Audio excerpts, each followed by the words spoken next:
चलिए हम लोग आज हेलो स्टूडेंट्स, कैसे हैं आप सभी। हम लोग आज फिर से 50 क्वेश्चन के डिस्कशन के साथ उपस्थित हुए हैं। डेली हम लोग 50 क्वेश्चन लेकर आते रहेंगे आपके लिए, और आप भी लगातार अपनी मेहनत से हर दिन अपने आप को प्रूव करते रहिए कि मैं मेहनत कर रहा हूँ। क्योंकि अब एग्जाम अप्रैल महीने में लगभग तय है कि हो जाएगा, तो बहुत ज़्यादा समय नहीं है। अगर देखा जाए तैयारी के हिसाब से तो समय ज़्यादा होता नहीं है, हमें लगता है कि ज़्यादा समय है। इसलिए हम अपनी कमियों को दुरुस्त करते रहें, रोज जहाँ जहाँ कमी होती है उसको देखते रहें, पढ़ते रहें, और हर दिन अपने आप की गुणवत्ता को, अपनी क्वालिटी को इम्प्रूव करते रहें। तो हम पूरी कोशिश करते हैं आपके लिए कि हर दिन आपके लिए बेहतरीन प्रश्न लाया जाए और आपकी मेहनत को और बेहतरीन बनाया जाए। तो इसलिए हम लोग डेली 50 क्वेश्चन लेकर आते रहेंगे। लगातार आप जुड़े रहें और जो भी प्रश्नों का उत्तर हो आप जरूर दें कमेंट बॉक्स में। तो चलिए आज का पहला प्रश्न हम लोग देखते हैं। ब्रिटिश सरकार द्वारा कुशासन का बहाना लेकर निम्नलिखित प्रांतों में से किस एक का शासक हटा दिया गया था। क्वेश्चन पढ़िए ध्यान से। ब्रिटिश द्वारा यानी ब्रिटिश गवर्नमेंट द्वारा कुशासन का बहाना बनाकर, कुशासन का मतलब बैड गवर्नेंस का बहाना बनाकर निम्नलिखित प्रांतों में से किस एक का शासक हटा दिया गया था। ऑप्शन ए है अवध, ऑप्शन बी है झांसी, ऑप्शन सी है नागपुर, ऑप्शन डी है सतारा। तो इसमें से कौन सा ऐसा राज्य था जिसके शासक को कुशासन के आरोप लगाकर हटाया गया था। तो वो राज्य है अवध, अवध राज्य। आंसर हो जाएगा ए इज द राइट आंसर। आपको बता दें कि उस समय गवर्नर जनरल था डलहौजी, लॉर्ड डलहौजी उस समय गवर्नर था। उसने भारतीय राज्यों को हड़पने के लिए एक नीति लाई थी जिसका नाम था हड़प नीति, doctrine of lapse, doctrine of lapse. तो डॉक्ट्रिन ऑफ लैप्स था। उसने नियम बना दिया कि जिस राजा के कोई संतान नहीं, उनके मरने के बाद उनकी पूरी संपत्ति ब्रिटिश सरकार की हो जाएगी। यानी कि वो राजा गोद नहीं ले सकते। अगर जिनके संतान नहीं है वे राजा अगर गोद लेने की कोशिश करते हैं तो उनकी संतान को मान्यता नहीं दिया जाएगा। उनके मरने के बाद हर हाल में उनकी संपत्ति अंग्रेजों की हो जाएगी। लेकिन अवध के जो नवाब थे, नवाब वजीद अली शाह, उनकी पत्नी का नाम था बेगम हजरत महल, और उनका एक बेटा था जिसका नाम था बिरजिस कादिर। याद रखिएगा बिरजिस कादिर। जब नवाब वजीद अली शाह का डेथ हुआ तो बेगम हजरत महल ने बिरजिस कादिर के नाम से नवाब बनाकर, अपने बेटे को नवाब बनाकर वहां शासन चला रही थी। उनका बेटा था। फिर भी अब चूंकि हर स्थिति में अंग्रेजों का ये मनसा था कि भारत के हर एक राज्य को हड़प लिया जाए, अंग्रेजों की ये मनसा थी। तो भैया किसी भी हाल में पूरा होना चाहिए। तो जिनके संतान नहीं थे उनको तो डायरेक्ट हड़प लिया, लेकिन जिनके संतान थे उनको कहा कि आपको शासन चलाने नहीं आता, इसलिए आप छोड़िए सत्ता। तो कुशासन का आरोप लगाकर लॉर्ड डलहौजी ने अवध को हड़प लिया। वैसे बता दें कि लॉर्ड विलियम बेंटिक जब मद्रास के गवर्नर थे, लॉर्ड विलियम बेंटिक जब गवर्नर थे मद्रास के, तो उन्होंने कुशासन का आरोप लगाकर हड़प लिया था मैसूर राज्य को। मैसूर राज्य को डलहौजी से पहले ही कुशासन के आरोप लगाकर हड़पा जा चुका था। यानी पूरे ब्रिटिश काल में दो ऐसे राज्य थे जिनको कुशासन के आरोप लगाकर हड़पा गया था। सबसे पहले लॉर्ड विलियम बेंटिक ने मैसूर राज्य को कुशासन के आरोप लगाकर हड़प लिया था। फिर लॉर्ड डलहौजी ने अवध को कुशासन के आरोप लगाकर हड़प लिया।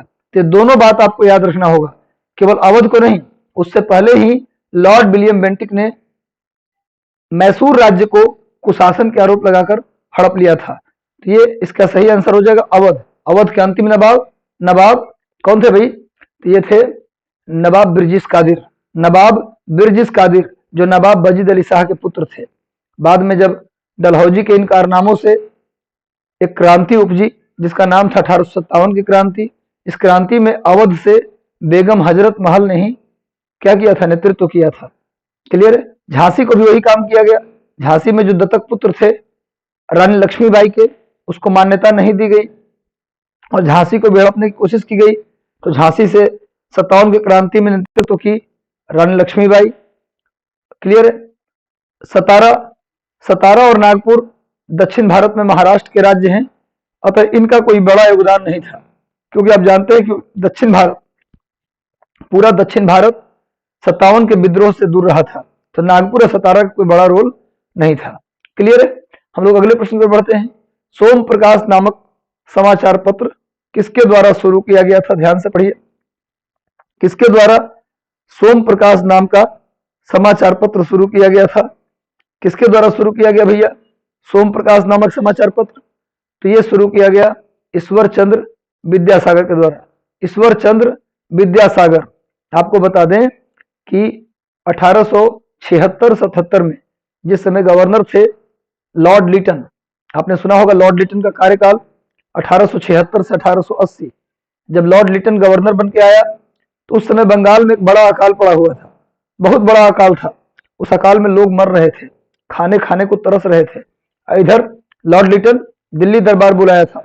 आप जानते हैं कि पहली बार दिल्ली दरबार लॉर्ड लिटन ने ही बुलाया था, और इसी दिल्ली दरबार में महारानी विक्टोरिया को कैसरे हिंद की उपाधि दी गई थी।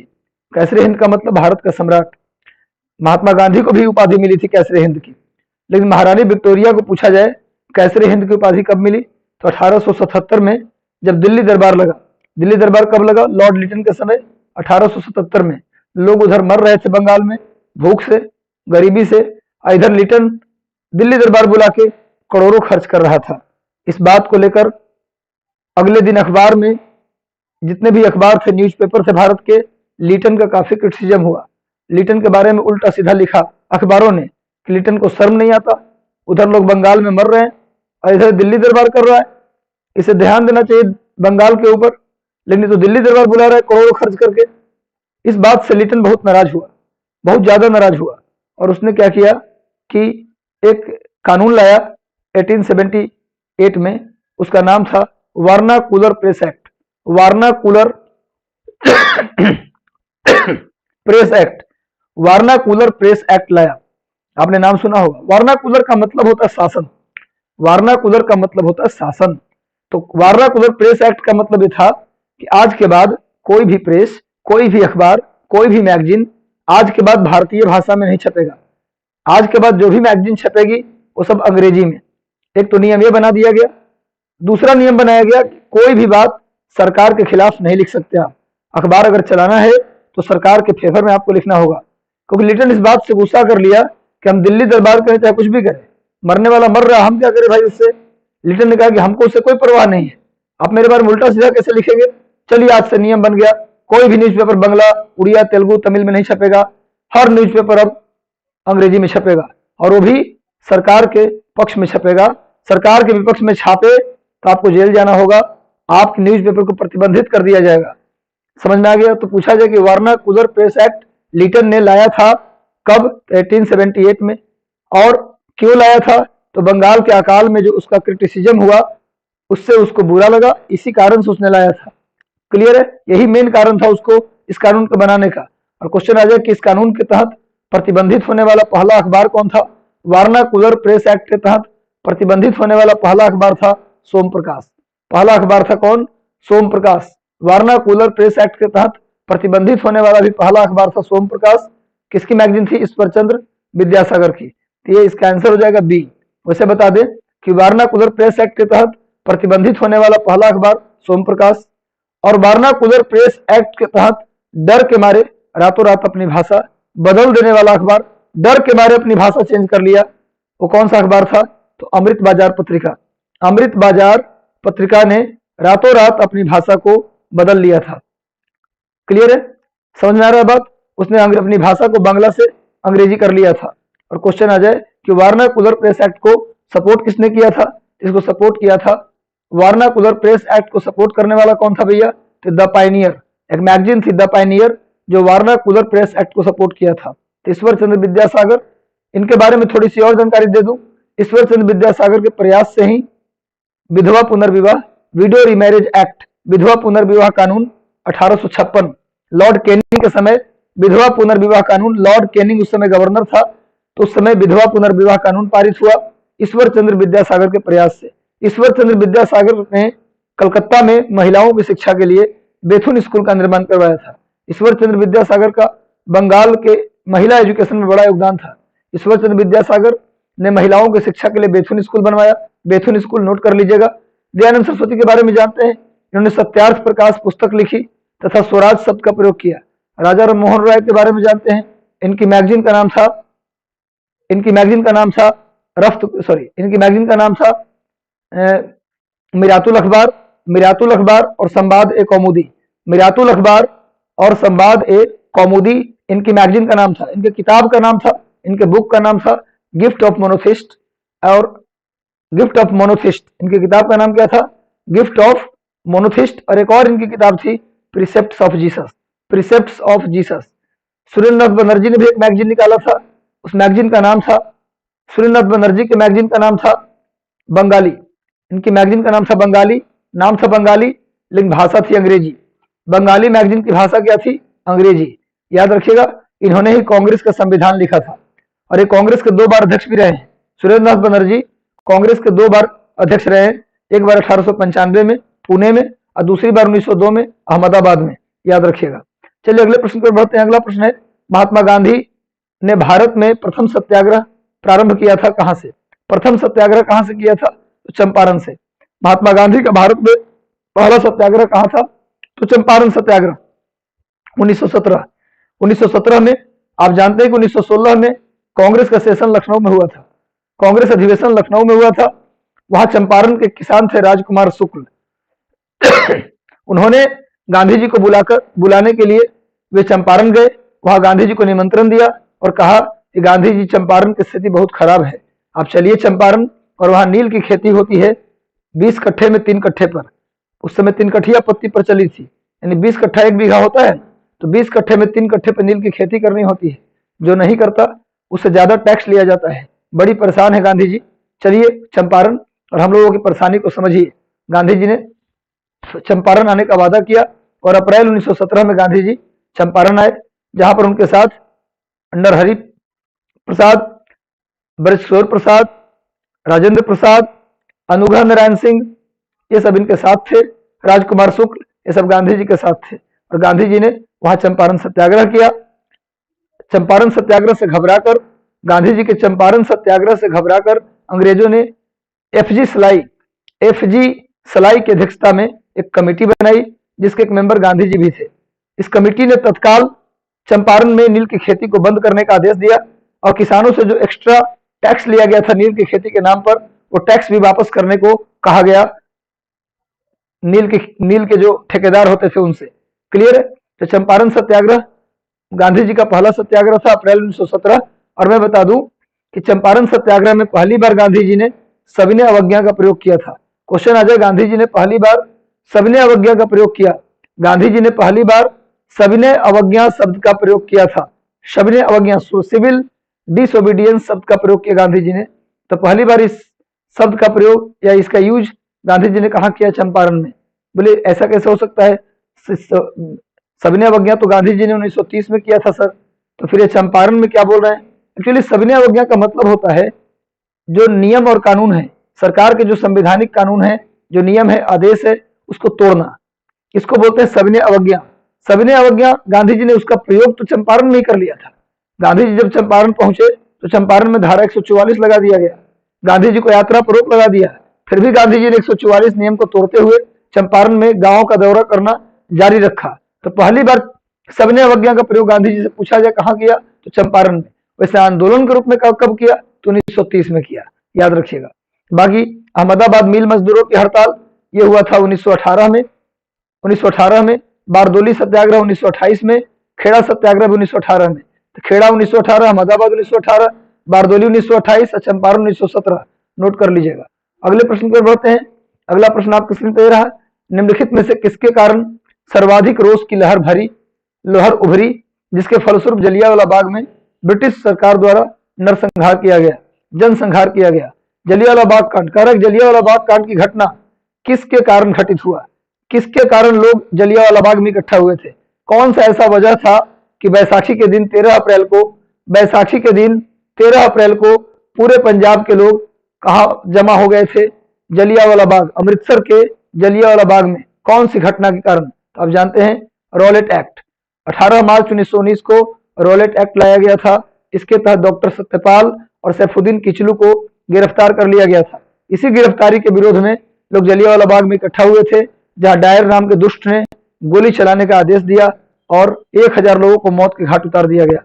जलियांवाला बाग कांड की जांच के लिए अंग्रेजों ने भी एक कमेटी बनाई और भारतीयों ने भी एक कमेटी बनाई, कांग्रेस ने भी एक कमेटी बनाई। तो अंग्रेजों ने जो कमेटी बनाई उस कमेटी का नाम था हंटर कमेटी, और भारतीयों ने जो कमेटी बनाई उसका नाम था मदन मोहन मालवीय कमेटी। यानी भारतीयों की यानी कांग्रेस की जो समिति थी उसके अध्यक्ष थे मदन मोहन मालवीय, और जो अंग्रेजों की समिति थी इस कांड की जांच के लिए वो था हंटर कमेटी। हंटर कमेटी ने कहा कि कुल 379 या 380 लोग मारे गए, यानी 380 के आसपास लोग मारे गए। लेकिन भारतीय राष्ट्रीय कांग्रेस ने जो कमेटी बनाई मदन मोहन मालवीय कमेटी, उसने कहा कि 1000 से ऊपर लोग मारे गए हैं। आपको एक चीज और बता दूं कि मदन मोहन मालवीय कमेटी ने जो रिपोर्ट दिया उस रिपोर्ट को लिखने का काम महात्मा गांधी ने किया था। क्वेश्चन आया हुआ है कई बार कि जलियांवाला बाग कांड के लिए जो मदन मोहन मालवीय कमेटी बनी उस कमेटी के रिपोर्ट को किसने लिखा, तो आंसर होगा महात्मा गांधी। अगले प्रश्न की ओर बढ़ते हम लोग, नेक्स्ट प्रश्न की ओर बढ़ते हैं। पुस्तक the story of integration of the Indian state, कौन सी पुस्तक है भैया? The story of integration of the Indian state. ये बुक किसने लिखा? ये बुक किसने लिखा? The story of integration of the Indian state नामक किताब किसने लिखा? तो आप जानते हैं कि सरदार वल्लभ भाई पटेल और बीपी मेनन। सरदार वल्लभ भाई पटेल और बीपी मेनन ये दो लोग थे जिनका राज्यों के पुनर्गठन में बड़ा योगदान था। आप जानते हैं कि जब भारत आजाद हुआ तो उस समय आजादी जो मिली भारत को, भारतीय स्वतंत्रता विधेयक जो पारित हुआ वो माउंटबेटन प्लान के अकॉर्डिंग पारित हुआ था। माउंटबेटन प्लान आपने सुना होगा, आजादी से पहले माउंटबेटन गवर्नर बन के आए थे। मार्च 1947 में माउंटबेटन भारत के वायसराय बने और उन्होंने एक प्लान लाया, भारत की आजादी और भारत के विभाजन, इन दोनों के लिए माउंटबेटन एक प्लान लाया। उस प्लान का नाम है माउंटबेटन प्लान। एक्चुअली में जब माउंटबेटन प्लान आया उस समय भारत में लगभग 565 देसी रियासत थे। देसी रियासत का मतलब होता प्रिंसली स्टेट, जिनके राजा तो होते थे। ऐसे रियासत जिनके राजा होते, जैसे बिहार में सुना होगा आपने हथुआ महाराज, आपने नाम सुना होगा हथुआ महाराज का, है ना। स्टेट होता था पहले हथुआ स्टेट, गोपालगंज स्टेट, और उसके राजा हुआ करते थे। इस तरीके से 565 देसी रियासत थे उस समय। उनको बोला जाता था प्रिंसली स्टेट, राजाओं के द्वारा शासन या शासित स्टेट। लेकिन एक्चुअली में वो जो 565 राज्य थे खाली कहने को वहां राजा हुआ करते थे, नाम मात्र के राजा होते थे, शासन अंग्रेजों का था। नाम मात्र के राजा थे, शासन अंग्रेजों का था। तो ऐसी व्यवस्था जिसमें राजा कोई और रहे, ऐसी व्यवस्था जिसमें राजा कोई और रहे और शासन कोई और चलाए, इसी को बोलते हैं पैरामाउंटेसी। इसी को क्या बोला जाता है? पैरामाउंटेसी। यानी 565 जो देसी रियासत थे उनके राजा हुआ करते थे, लेकिन उन पर शासन अंग्रेजों का था। इसी को बोलते हैं पैरामाउंटेसी। आप जानते हैं कि इस माउंटबेटन प्लान में क्या कहा गया कि आज के बाद पैरामाउंटेसी खत्म, यानी जो 565 राजा हैं उन पर से अंग्रेजों का शासन खत्म। इसी को बोलते हैं lapse of paramountcy. Mountbatten plan में जो मेन बात था क्या था? Lapse of paramountcy. आज के बाद पैरामाउंटेसी समाप्त, यानी वो राजा फ्री हो गए। वो चाहे तो पाकिस्तान में जा सकते हैं, वो चाहे तो भारत में रह सकते हैं, वो चाहे तो स्वतंत्र देश बना सकते हैं, स्वतंत्र कंट्री बना सकते हैं। वो किसी के अंदर नहीं जा सकते, बल्कि उनका जो रियासत है उसको वो देश बना सकते हैं। अब बताइए, कोई भी व्यक्ति चाहेगा कि हम भारत में जाएं या पाकिस्तान में जाएं? हर इंसान यही चाहेगा कि अपने रियासत को हम कंट्री बना लें और वहां का राजा स्वयं बन जाए, ये चाहेगा। यानी माउंटबेटन का पूरा एक प्लान था कि भारत को 2 टुकड़ों में नहीं, भारत को 565 टुकड़ों में बांटना है। समझ रहे हैं? ऐसी स्थिति होगी तो क्या होगा? भारत 565 टुकड़ों में बट जाएगा। पता चला कि पटना से मुगलसराय जाने में 2 बार वीजा लगाना पड़ा, और मुगलसराय से दिल्ली जाने में 2 बार वीजा लगाना पड़ा। पता चला कि मुगलसराय स्टेट कोई और है, बक्सर का स्टेट कोई और है, डुमरांव स्टेट कोई और है, तो इधर पटना का कोई और स्टेट है, तो सभी स्टेट के अलग अलग वीजा लगाना पड़ता। ऐसी स्थिति हो जाती, भारत के कई टुकड़े हो जाते इस बात से। इसी को बोलते हैं लैप्स ऑफ पैरामाउंटेसी। माउंटबेटन का पूरा प्लान था। और आप जानते हैं कि यूरोप में एक जगह है जिसका नाम है बाल्कन पेनिनसुला, बाल्कन प्रायद्वीप। और आप जानते हैं कि बाल्कन प्रायद्वीप में छोटे छोटे देश हैं, जैसे Romania, Bulgaria, Macedonia, Hungary, Greece, Czechoslovakia, Macedonia, Yugoslavia, कई छोटे छोटे कंट्री हैं। उन कंट्री को बोला जाता है बाल्कन कंट्री। अब बाल्कन कंट्री भाषा के लेकर, कल्चर को लेकर इतने टुकड़ों में टूटा हुआ है उसी तरह का टुकड़ा माउंटबेटन हमारे भारत को करने आए थे। इसीलिए माउंटबेटन प्लान को प्लान बाल्कन भी कहा जाता है। माउंटबेटन प्लान को प्लान बाल्कन भी कहा जाता है। इतने टुकड़ों में उनको तोड़ने का इरादा था, किनका? माउंटबेटन का। इसीलिए इसको प्लान बाल्कन भी कहते हैं। अभी खैर मनाइए बीपी मेनन साहब का और सरदार पटेल साहब का, जिन्होंने अपनी सूझबूझ से भारत के राज्यों को जो अलग अलग थे, जो जितने भी देसी रियासत थे, उनको क्या करने का काम किया? इंटीग्रेशन करने का काम किया। पूछा जाए भारतीय राज्यों का इंटीग्रेशन, भारतीय राज्यों का इंटीग्रेशन करने में किसका योगदान था? तो बीपी मेनन और सरदार वल्लभ भाई पटेल की जो किताब है ना, the story of Indian integration of the Indian state, ये किनका किताब है? बीपी मेनन का। तो ये बीपी मेनन और सरदार पटेल, इनका पूरे भारत के एकीकरण में सबसे बड़ा योगदान है, याद रखिएगा। चलिए नेक्स्ट आते हैं। आचार्य विनोबा भावे के भूदान आंदोलन के संबंध में निम्नलिखित में से कौन सा एक संबंध है? विनोबा भावे के भूदान आंदोलन से संबंधित कौन है? कौन भैया, कौन सा जगह है जो विनोबा भावे का जो भूदान आंदोलन उन्होंने शुरू किया था आजादी के बाद? आजादी के बाद विनोबा भावे जी ने भूदान आंदोलन शुरू किया और इन्होंने कहा कि जिसके पास आवश्यकता से ज्यादा जमीन है वो क्या करें कि अपनी जमीन को भूमिहीन को दे दे। ऐसा कभी होता है? किसी के पास आवश्यकता से ज्यादा संपत्ति हो, कितनी भी संपत्ति हो जाए, इंसान को लगता है कि अभी और होना चाहिए। खैर, बड़ा अच्छा काम था। फिर भी भूदान आंदोलन चलाया इन्होंने। तो आपको बता दे कि आंध्र प्रदेश का एक गांव था, एक इलाका था जिसका नाम था पोचमपल्ली। आंध्र प्रदेश का एक इलाका था जिसका नाम था पोचमपल्ली। वहीं के एक जमींदार थे जिन्होंने भूदान किया था, जमीन दान में दिया था। तो यहीं से भूदान आंदोलन की शुरुआत हुई थी।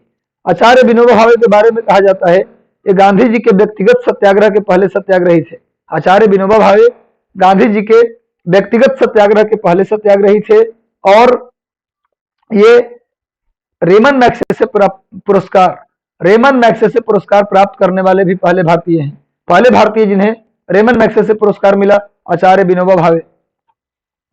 गांधी जी के व्यक्तिगत सत्याग्रह 1940 में हुआ था, उसके पहले सत्याग्रही कौन थे? आचार्य विनोबा भावे। इसके अलावा सुन लीजिए, गांधी जी जब साबरमती आश्रम की नींव रखे, गांधी जी ने जब साबरमती आश्रम की स्थापना की, उसके बाद गांधी जी जब राजनीति में व्यस्त हो गए, साबरमती आश्रम की बागडोर विनोबा भावे को ही दे गए थे। साबरमती आश्रम का बागडोर किसको दे दी गांधी जी? गांधी जी ने आचार्य विनोबा भावे को ही साबरमती आश्रम की बागडोर दे दी। 1917 में जब साबरमती आश्रम की नींव रखी गई तो उस समय उसका नाम था स्वराज आश्रम, लेकिन बाद में उसका नाम पड़ गया साबरमती आश्रम। और साबरमती आश्रम जब गांधी जी पॉलिटिक्स में व्यस्त हो गए तो उसकी जिम्मेवारी किसको दे दी? आचार्य विनोबा भावे को। यानी गांधी जी काफी करीबी व्यक्ति थे, इसीलिए 1940 के व्यक्तिगत सत्याग्रह में पहले सत्याग्रही बने। आजादी के बाद उन्होंने भूदान आंदोलन चलाया और रेमन मैग्सेसे पुरस्कार प्राप्त करने वाले पहले भारतीय बने विनोबा भावे। आगे आते हैं। बहुविवाह नामक पुस्तक किसने लिखी? बहुविवाह नामक पुस्तक किसने लिखी? तो आंसर होगा ईश्वर चंद्र विद्यासागर। ईश्वर चंद्र विद्यासागर ने बहुविवाह नामक किताब लिखी और इन्होंने एक से अधिक विवाह करने का इन्होंने अपनी किताब में खंडन किया कि एक पुरुष को एक ही विवाह करना चाहिए, एक महिला को एक ही विवाह करना चाहिए। इस बात का इन्होंने जोर देकर स्वागत किया अपनी इस किताब में बहुविवाह। तो बहुविवाह नामक पुस्तक किसने लिखी? ईश्वर चंद्र विद्यासागर। अभी थोड़ी देर पहले बताया भी था कि इन्होंने विधवा पुनर्विवाह कानून भी लाया, इस लड़कियों की शिक्षा के लिए बेथुन स्कूल बनवाया, सारी बातें बता दिया। पंडित रमाबाई इनका भी महाराष्ट्र के महिलाओं की शिक्षा में बड़ा योगदान था। रविन्द्रनाथ टैगोर 1913 में भारत के पहले व्यक्ति जिन्हें नोबेल पुरस्कार मिला साहित्य के लिए। इनकी किताब का नाम है गीतांजलि और गोरा। ऐसे रविन्द्रनाथ टैगोर का योगदान कहाँ है भैया? तो स्वदेशी आंदोलन के दौरान इन्होंने रक्षाबंधन दिवस मनाया था हिंदू मुस्लिम एकता को शो करने के लिए। असहयोग आंदोलन में जब विदेशी कपड़ों को जलाया गया, असहयोग आंदोलन के दौरान गांधी जी के इशारे पर जब विदेशी कपड़ों को जलाया गया तब इन्होंने इसका क्रिटिसाइज किया, कहा कपड़ा जला देना, कपड़ा को बर्बाद कर देना ये कहीं का उचित काम नहीं है, ये अच्छा काम नहीं है। पर गांधी जी बोलते थे कि उनके सामान को नष्ट करना उनके साथ सर्वोत्तम व्यवहार है, लेकिन उन्होंने कहा कि विदेशी कपड़ों को जलाया जाना एक बर्बादी के सिवा और कुछ नहीं है। तो इनका मानना था कि यूरोप के लोगों से नफरत आप ना करें, आप यूरोप की जो नीतियां हैं उससे नफरत करें। यूरोप में भी बहुत सारी ऐसी बातें हैं जो भारत के लोग सीख सकते हैं। तो हम अपने को ओपन माइंड करें, हिंदू धर्म को ओपन माइंड की ओर ले जाए, ताकि विदेशी चीजों को भी हम ग्रहण कर सकें। भारत यूरोप के जो यूरोप में जो पश्चिमी की जो संस्कृति है उसमें जो मेन बात है, कुछ अच्छी बातें हैं, उसे हिंदू संस्कृति को अपनाना चाहिए। ये बताने वाला रविन्द्रनाथ टैगोर ही है। असहयोग आंदोलन में जब कपड़ा जलाया गया तो उसको निष्ठुर बर्बादी किसने कहा? रविन्द्रनाथ टैगोर ने कहा।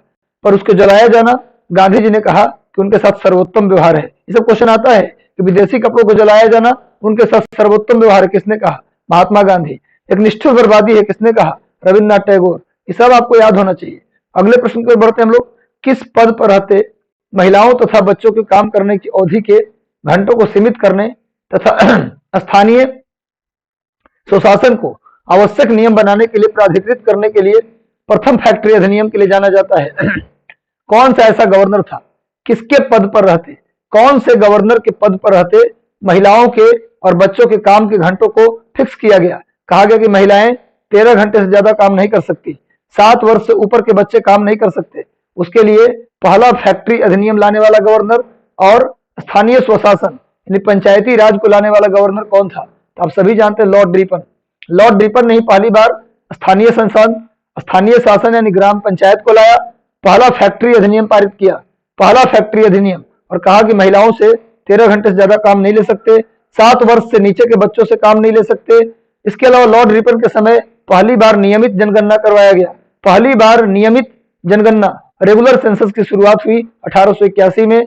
वार्नाकुलर प्रेस एक्ट जो लीटन ने लाया था उसको इसने खत्म कर दिया।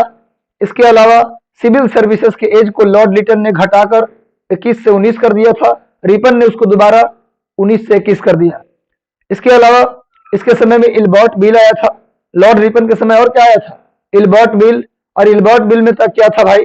उस बिल में था कि अब भारतीय जज भी यूरोप के लोगों का मुकदमा सुन सकते हैं। इससे पहले भारतीय जज यूरोप के लोगों का मुकदमा नहीं सुनते थे। भारतीय जज सिर्फ भारतीयों की मुकदमा सुनते थे, लेकिन यूरोप के जज सबकी सुन सकता था। यूरोप के मुकदमा भी सुन सकता था और भारत के लोगों का भी मुकदमा सुन सकता था, पर भारत के जज केवल भारतीयों के मुकदमा सुन सकते थे। तो इसीलिए इल्बर्ट बिल आया और उसमें कहा गया कि अब भारतीय जज भी ब्रिटिश लोगों का मुकदमा सुन सकते हैं। इस बात को लेकर ब्रिटेन में बड़ा बवाल हो गया। ब्रिटेन में बहुत बड़ा बवाल हुआ और बवाल यह था कि भारतीय जज हमारी मुकदमा कैसे सुन सकते हैं। इसी को बोलते हैं व्हाइट रिवोल्ट, सफेद विद्रोह। क्वेश्चन आ जाए कि लॉर्ड रिपन के किस बिल के खिलाफ ब्रिटेन में सफेद विद्रोह हुआ? तो आंसर होगा इल्बर्ट बिल। विद्रोह इतना ज्यादा हुआ कि कानून नहीं बन पाया। जो इल्बर्ट बिल था बिल ही रह गया, ये कानून नहीं बन पाया, क्योंकि लॉर्ड रिपन डर के मारे अपने ही देश में इनका विरोध होने लगा, इसलिए इन्होंने क्या किया? इल्बर्ट बिल को वापस ले लिया। लेकिन सबसे ज्यादा बेहतरीन काम अगर भारतीयों के लिए किसी ने किया तो लॉर्ड रिपन ने किया। इसीलिए भारतीय लॉर्ड रिपन को सज्जन रिपन के नाम से जानते हैं। इनका कार्यकाल है 80 से 84, 1880 से 1884। लॉर्ड लिटन के बारे में पहले बता चुके हैं। लॉर्ड विलियम बेंटिक के बारे में जानते हैं कि इनके समय में सती प्रथा का अंत हुआ, ठगी प्रथा का अंत हुआ। सती प्रथा का अंत 1829 में, ठगी प्रथा का अंत 1830 में, और इनके समय में कन्या शिशु वध यानी लड़कियों की जन्म लेते ही हत्या कर दी जाती थी, उस पर भी क्या लगाया गया? रोक लगाया गया। लॉर्ड विलियम बेंटिक के समय कर्नल सेलिमैन की मदद से ठगी प्रथा का अंत हुआ। आपने देखा होगा मूवी आई थी हाल ही में, देखा है आप लोगों ने? मूवी देखना चाहिए, मूवी देखना कोई बुरी बात नहीं है, लेकिन एक बात ध्यान रखना चाहिए मूवी देखते समय कि आप एक हफ्ते का टारगेट बनाओ। एक हफ्ते का आप टारगेट बनाइए कि हमें इतना कंप्लीट कर लेना है, इतना हमें कंप्लीट कर लेना है। अगर ये कंप्लीट हो गया तो हम एक मूवी जाकर दिखाएंगे। आप पढ़ने का एक टारगेट फिक्स कीजिए, लेकिन होता यहाँ उल्टा है। हम टारगेट लाख फिक्स कर ले, मूवी जाना है तो जाएंगे, सारे काम एक्स्ट्रा हम कर लेंगे तब पढ़ाई करेंगे। यही हमारी कमी है। अगर हम टारगेट लेकर के अपनी पढ़ाई को फोकस करके अगर काम करें और हर सप्ताह में एक मूवी भी देख लेते हैं तो कोई दिक्कत नहीं है। सिनेमा से भी सीखने को मिलता है बहुत कुछ। अब एक मूवी आई थी आमिर खान की, thugs of Hindustan, thugs of Hindustan. उस मूवी को देखिएगा, किस लेवल पे जाकर ठगी होती थी। इस प्रथा को समर्थन मिला हुआ था, इसको रोकने के लिए कोई कानून नहीं था। तो कर्नल सेलिमैन की मदद से लॉर्ड विलियम बेंटिक के समय 1830 में ठगों के दमन के लिए, ठगों को समाप्त करने के लिए कानून बनाया गया, जिसका नाम था ठगी कानून। ठगी प्रथा का अंत किया गया। और उससे एक साल पहले 1829 में राजा राम मोहन राय के प्रयास से सती प्रथा का अंत हुआ, कन्या शिशु वध पर रोक लगा। 1833 का चार्टर एक्ट आया, और ईस्ट इंडिया कंपनी के व्यापार पर से एक अधिकार को पूरी तरह समाप्त कर दिया गया। गवर्नर जनरल जो बंगाल के होते थे उसका नाम बदल के भारत का गवर्नर जनरल कर दिया गया। इसके अलावा पहला मेडिकल कॉलेज खोला गया। ये सब लॉर्ड विलियम बेंटिक के समय लॉर्ड मैकाले की अध्यक्षता में अंग्रेजी शिक्षा में सुधार के लिए कमेटी बनी। इसके अलावा मार्टिन बर्ड को बुलाया गया, उत्तर प्रदेश में भूमि सुधार के लिए मार्टिन बर्ड को बुलाया गया। ये सब लॉर्ड विलियम बेंटिक के समय हुआ था। और बेंटिक के बारे में बता दूं कि जब बंगाल के गवर्नर बने थे उससे पहले मद्रास के गवर्नर थे। आप जानते हैं कि जिस समय 1806-7 में वेल्लोर विद्रोह हुआ था, दक्षिण भारत में एक विद्रोह हुआ था वेल्लोर विद्रोह, उस समय बंगाल के गवर्नर थे सर जॉर्ज वार्लो। उस समय बंगाल के गवर्नर थे सर जॉर्ज वार्लो। उस समय मद्रास के गवर्नर कौन थे? Lord William Bentinck. जब वेल्लोर में, तमिलनाडु के वेल्लोर में जब वेल्लोर विद्रोह हुआ, माथे पर जातीय चिन्ह लगाने के लिए, तिलक लगाने के लिए रोक लगाया गया तो उसके खिलाफ विद्रोह हो गया। इस विद्रोह को बोलते हैं वेल्लोर विद्रोह। ये हुआ था 1806-7 में विद्रोह हुआ था। इस विद्रोह के समय बंगाल के गवर्नर कौन थे? Sir George Barlow. और उस समय मद्रास के गवर्नर कौन थे? Lord William Bentinck. बाद में 1828 से 1836 तक लॉर्ड विलियम बेंटिक बंगाल के भी गवर्नर बने। क्लियर है? बाकी तो सबके बारे में जानते हैं। लॉर्ड कैनिंग, सबसे बड़ी बात किनके समय 1857 की क्रांति हुई, विधवा पुनर्विवाह कानून पर रोक लगा, विधवा पुनर्विवाह कानून बनाया गया। इसके अलावा इनके समय में ईस्ट इंडिया कंपनी का अंत हुआ, महारानी विक्टोरिया के हाथ में शासन चला गया। इनके समय में high court act, Indian high court act पारित हुआ, जिससे 3 हाईकोर्ट बनाए गए, कलकत्ता, मुंबई और मद्रास हाईकोर्ट। इनके समय में बूट डिस्पैच को लागू किया गया। बूट डिस्पैच आया लॉर्ड डलहौजी के समय, पर लागू किया गया लॉर्ड कैनिंग के समय। ये सब याद रखिएगा। इनके समय में भारत का पहला बजट भी आया, लॉर्ड कैनिंग के समय भारत का पहला बजट पारित किया गया। ये सब याद रखिएगा। क्लियर है? बजट पारित करने के लिए विल्सन को बुलाया गया। क्वेश्चन आ जाए कि भारत का पहला बजट किसने पेश किया, तो विल्सन नाम के अर्थशास्त्री ने पेश किया। अगले प्रश्न की ओर बढ़ते हैं। भारत के स्वदेशी आंदोलन के दौरान लिखा गया गीत अमार सोनार बंगला ने बांग्लादेश को उसके स्वतंत्रता संग्राम में उत्साहित किया। उसे बांग्लादेश ने राष्ट्रीय गान के रूप में अपना लिया। इस गीत को किसने लिखा? अमार सोनार बंगला नामक गीत को किसने लिखा? तो रविंद्रनाथ टैगोर। किसने लिखा भाई? रविंद्रनाथ टैगोर ने लिखा। आपको पता होना चाहिए कि भारत के राष्ट्रगान जन गण मन और बांग्लादेश के राष्ट्रगान अमार सोनार बंगला, दोनों को लिखने का श्रेय रविंद्रनाथ टैगोर को जाता है। चलिए अगले प्रश्न में बढ़ते हैं हम लोग। निम्नलिखित नगरों में से किस एक में सर्वाधिक अनुसंधान केंद्र है? सबसे ज्यादा रिसर्च इंस्टीट्यूट किस शहर में है? किस शहर में सबसे ज्यादा रिसर्च इंस्टीट्यूट है? लिखिए चेन्नई। सबसे ज्यादा रिसर्च इंस्टीट्यूट किस शहर में है? चेन्नई में। चेन्नई में जितने भी सेंट्रल लेवल पे जितना भी रिसर्च इंस्टीट्यूट है उसमें अधिकांश अनुसंधान केंद्र का हेडक्वार्टर कहाँ है? चेन्नई में है। अगले प्रश्न पर बढ़ते हैं हम लोग। निम्नलिखित कथनों पर विचार कीजिए और दिए गए कूट से उत्तर दीजिए। कौन सही है यह बताना है, कौन इसमें सही है यह बताना है। चलिए तो पहला क्वेश्चन है, बालाघाट हीरा के लिए प्रसिद्ध है। बालाघाट हीरा के लिए प्रसिद्ध है, बिल्कुल गलत उत्तर है। बालाघाट में हीरा नहीं मिलता। बालाघाट हीरा के लिए प्रसिद्ध नहीं है। बालाघाट हीरा के लिए नहीं जाना जाता। मझगांव डॉक लिमिटेड है, आपने सुना होगा मझगांव डॉक लिमिटेड। यहाँ पर मैग्नीज के भंडार नहीं है बल्कि यहाँ पर डॉक लिमिटेड है। सबमरीन वगैरह डेवलप किया जाता है यहाँ पर, इसलिए मैग्नीज के लिए प्रसिद्ध नहीं है ये। 1 और 2 दोनों गलत है। 1 और 2 दोनों गलत है यहाँ पर, याद रखिएगा। अगले प्रश्न में बढ़ते हैं। अमरकंटक से कौन सी नदी निकलती है? अमरकंटक से कौन सी नदी निकलती है? तो आप जानते हैं कि अमरकंटक से 3 नदी निकलती है। अमरकंटक से कितनी नदियां निकलती है? 3 नदियां। आप जानते हैं कि सतपुड़ा पर्वत में छत्तीसगढ़ और मध्य प्रदेश के बाउंड्री पर जो पहाड़ है उसका नाम है मैकाल रेंज। छत्तीसगढ़ में और मध्य प्रदेश की सीमा पर एक पर्वत है, सतपुड़ा पर्वत का जो हिस्सा है उसे मैकाल श्रेणी के नाम से जानते हैं। मैकाल श्रेणी में ही छत्तीसगढ़ और मध्य प्रदेश की सीमा पर अमरकंटक है। छत्तीसगढ़ और मध्य प्रदेश की सीमा पर अमरकंटक है मैकाल श्रेणी में। मैकाल श्रेणी में छत्तीसगढ़ और मध्य प्रदेश की सीमा पर अमरकंटक है। अमरकंटक एक पीक है जिसकी ऊंचाई 1049 मीटर है। यहाँ से 3 नदियां निकलती हैं। यहाँ से 3 नदियां निकलती है। 3 नदी निकलती है। कौन कौन निकलती है नोट कर लीजिए। नर्मदा, सोन और जोहिला। नर्मदा, सोन और जोहिला नोट कर लीजिए। नर्मदा नदी, सोन नदी और जोहिला नदी, 3 नदी यहां से निकलती है। नर्मदा, सोन और जोहिला नदी। नोट कर लीजिए। दामोदर नदी निकलती है, दामोदर नदी निकलती है छोटा नागपुर प्लेट्यू से। दामोदर नदी निकलती है छोटा नागपुर प्लेट्यू से। छोटा नागपुर के पठार से निकलती है दामोदर नदी। दामोदर नदी छोटा नागपुर के प्लेट्यू से निकलती है और गिरती है जाकर हुगली नदी में। कहा मिलती है जाकर? हुगली नदी में, बंगाल में। आप जानते हैं कि हुगली नदी के किनारे ही कोलकाता है और हावड़ा ब्रिज भी हुगली नदी पर ही है। तो दामोदर नदी निकलती है छोटा नागपुर प्लेट्यू से और गिरती है हुगली नदी में। महानदी निकलती है सिहावा से। छत्तीसगढ़ के पठार में एक जगह है सिहावा, वहां से निकलती है महानदी और जाके गिरती है उड़ीसा में पुरी के पास। उड़ीसा में पुरी के पास बंगाल की खाड़ी में। नर्मदा, सोन और जोहिला, ये तीनों निकलती है अमरकंटक से। इसका आंसर हो जाएगा सी। नर्मदा निकलती है अमरकंटक से और गिरती है भरौच के पास, गुजरात में भरौच के पास खंभात की खाड़ी में गिरती है। सोन नदी निकलती है भी अमरकंटक से और वो गिरती है जाकर गंगा में, दानापुर के पास हल्दी छपरा में।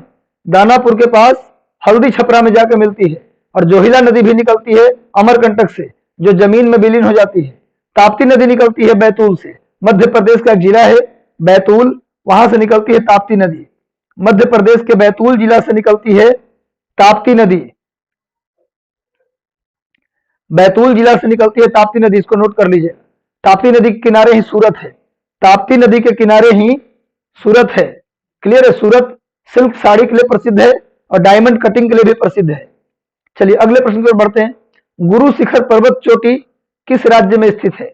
गुरु शिखर पर्वत चोटी किस राज्य में है?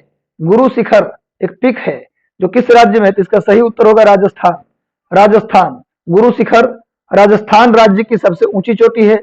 गुरु शिखर राजस्थान राज्य की सबसे ऊंची चोटी है। इसकी ऊंचाई 1722 मीटर है। नोट कर लीजिएगा।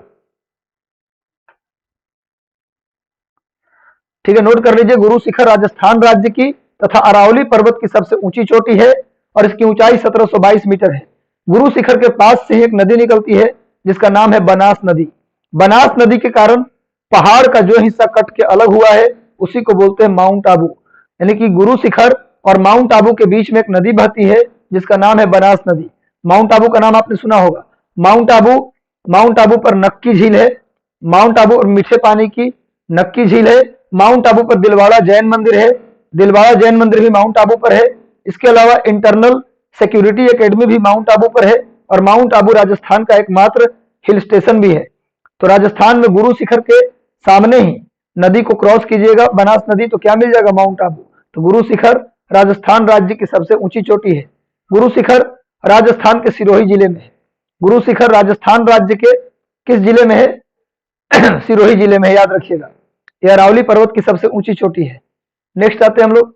निम्नलिखित जिलों में से किस एक में हाल ही में हीरा युक्त किम्बरलाइट के बृहद भंडार मिले हैं? किम्बरलाइट एक चट्टान है जिसमें बड़े पैमाने पर हीरा मिलता है। किम्बरलाइट चट्टान में बड़े पैमाने पर हीरा मिलता है। यह चट्टान का एक बड़ा भंडार मिला है। कहां से मिला है भाई? इस चट्टान का एक बड़ा भंडार मिला है रायपुर से। इस चट्टान का सबसे बड़ा भंडार कहां से मिला है? रायपुर से। किम्बरलाइट से हीरा मिलता है और ये चट्टान कहां पर है भैया? कहां से मिला है? रायपुर से मिला है। अगले प्रश्न पे हम लोग आते हैं। निम्नलिखित में से कौन सा एक राष्ट्रीय उद्यान टॉप स्लिप के नाम से भी जाना जाता है? इनमें से कौन सा एक राष्ट्रीय उद्यान टॉप स्लिप के नाम से भी जाना जाता है? टॉप स्लिप के नाम से भी जाना जाता है। तो इसका आंसर हो जाएगा टॉप स्लिप के नाम से कौन जाना जाता है? तो इंदिरा गांधी वन्य जीव अभयारण्य। इंदिरा गांधी वन्य जीव अभयारण्य को टॉप स्लिप के नाम से भी जाना जाता है। टॉप स्लिप के नाम से भी जाना जाता है, याद रखिएगा। नेक्स्ट आइए। इनमें से कौन सही सुमेलित है? इनमें से कौन सही सुमेलित है? ऑप्शन ए है बैतूल, जगदलपुर, जबलपुर और उज्जैन। तभी बताया हूं बैतूल से कौन नदी निकलती है? ताप्ती नदी। बैतूल से कौन सी नदी निकलती है? ताप्ती नदी निकलती है। बैतूल से ताप्ती निकलती है, इंद्रावती नहीं निकलती। तो क्या है? कौन सुमेलित है पूछ रहा है कौन सही सुमेलित है?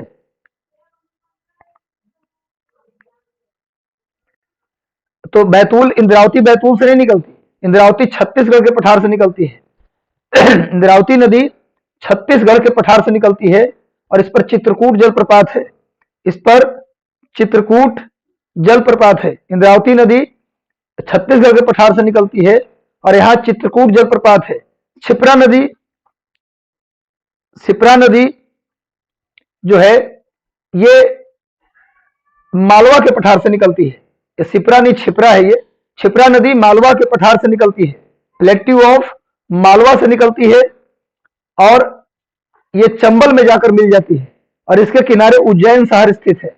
तो ये भी सही सुमेलित नहीं है, ये भी सही सुमेलित नहीं है। तीसरा है जबलपुर नर्मदा के किनारे है, तो जबलपुर नर्मदा के किनारे है, ये सुमेलित है। नर्मदा नदी के किनारे ही जबलपुर है, नर्मदा नदी के किनारे ही जबलपुर है। और अभी मैंने बताया है कि उज्जैन क्षिप्रा नदी के किनारे है, यानी सब इसमें सुमेलित कौन है?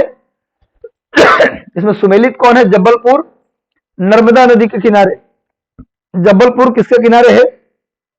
नर्मदा नदी के किनारे है जबलपुर, याद रखिएगा। जबलपुर के निकट ही, नर्मदा नदी के किनारे जबलपुर के निकट ही एक जगह है भेड़ा घाट।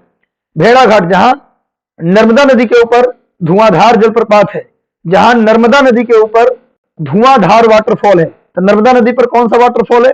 धुआंधार वाटरफॉल। इसी के किनारे जबलपुर है, जबलपुर है जहां रेलवे का एक जोन भी है, यहाँ पर ऑर्डिनेंस फैक्ट्री भी है, याद रखिएगा। उज्जैन में महाकाल मंदिर है, आप जानते हैं। क्षिप्रा नदी किनारे उज्जैन है।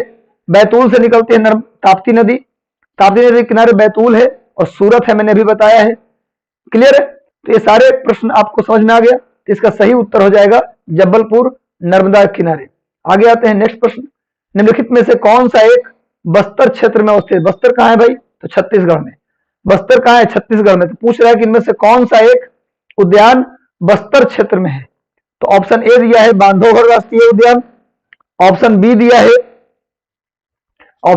है संबलपुर राष्ट्रीय उद्यान, ऑप्शन सी दिया है राजाजी राष्ट्रीय उद्यान, ऑप्शन डी दिया है इंद्रावती राष्ट्रीय उद्यान। तभी मैंने थोड़ी देर पहले आपको बताया था कि इंद्रावती नदी छत्तीसगढ़ के पठार से निकलती है, इंद्रावती नदी छत्तीसगढ़ के पठार से निकलती है, इस पर चित्रकूट जलप्रपात है, बताया था। तो इंद्रावती राष्ट्रीय उद्यान किस राज्य में है? छत्तीसगढ़ में होगा।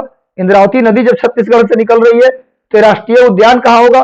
छत्तीसगढ़ में होगा, याद रखिएगा। तो बस्तर क्षेत्र में कौन सा राष्ट्रीय उद्यान है? तो क्या आंसर हो जाएगा? इंद्रावती राष्ट्रीय उद्यान। चलिए नेक्स्ट प्रश्न में हम लोग बढ़ते हैं।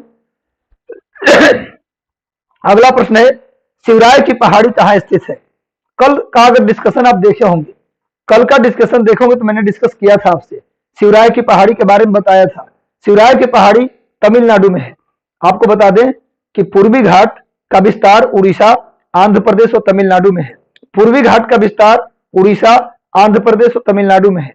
पूर्वी घाट पर्वत को उड़ीसा में निमयगिरी हिल के नाम से जानते हैं। आंध्र प्रदेश में पूर्वी घाट को, आंध्र प्रदेश में दो नाम है। उत्तरी आंध्र प्रदेश में इसे नल्ला मल्ला रेंज के नाम से जानते हैं और दक्षिणी आंध्र प्रदेश में इसे वेल्लीकोंडा हिल के नाम से जानते हैं। लेकिन तमिलनाडु में पूर्वी घाट को 4 नामों से जानते हैं। तमिलनाडु में पूर्वी घाट को 4 नामों से जानते हैं। पूर्वी घाट के जो सबसे उत्तरी हिस्सा है तमिलनाडु में, उसको बोला जाता है पालकोंडा हिल। तमिलनाडु में जो पालकोंडा हिल के साउथ में है उसको बोला जाता है जावड़ी हिल। उसके साउथ में जो है उसका नाम दिया जाता है शिवराय हिल और उसके साउथ में जो है उसका नाम है बोलंगीर हिल। यानी तमिलनाडु में पूर्वी घाट को 4 नामों से जानते हैं, पालकोंडा हिल, जावड़ी हिल, शिवराय हिल और बोलंगीर हिल। ये पूर्वी घाट का नाम है तमिलनाडु में। पूछा जाए बोलंगीर हिल कहाँ है, शिवराय हिल कहाँ है, जावड़ी हिल कहाँ है और पालकोंडा हिल कहाँ है, तो सबका उत्तर होगा तमिलनाडु। तो शिवराय की पहाड़ी कहाँ है? तमिलनाडु में है, याद रखिएगा। और ये पूर्वी घाट का हिस्सा है। आगे बढ़ते हैं। विश्व की सबसे बड़ी प्रवाल भित्ति निम्नलिखित में से किस देश के तट पर स्थित है? आप जानते हैं कि दुनिया की सबसे बड़ी प्रवाल भित्ति या मूंगा भित्ति, दुनिया की सबसे बड़ी प्रवाल भित्ति और मूंगा भित्ति कहाँ स्थित है भैया? तो ऑस्ट्रेलिया के तट पर। उसका नाम है ग्रेट बैरियर रीफ। आपने नाम सुना होगा, ग्रेट बैरियर रीफ दुनिया की सबसे लंबी और सबसे बड़ी प्रवाल भित्ति। इसकी कुल लंबाई 1930 किलोमीटर। ये पूरा मूंगा से बना हुआ है। प्रवाल का मतलब होता है मूंगा, प्रवाल का मतलब होता है मूंगा। आपने सुना होगा महासागर में एक निश्चित गहराई में निश्चित तापमान पर एक माइक्रो ऑर्गन्स की उत्पत्ति होती है, एक सूक्ष्म जीव की उत्पत्ति होती है जिसका शरीर कैल्शियम कार्बोनेट का बना होता है, उसी को परवाल या मूंगा कहते हैं। हजारों की संख्या में डेली वो जन्म लेते हैं और हजारों की संख्या में रोज वो मर जाते हैं। मरने के बाद समुद्र के तली में जमा हो जाते हैं। जमा होते होते हजारों साल में एक दीवार का रूप ले लेते हैं, जिसे परवाल भित्ति या मूंगा भित्ति अंग्रेजी में कोरल रीफ के नाम से जानते हैं।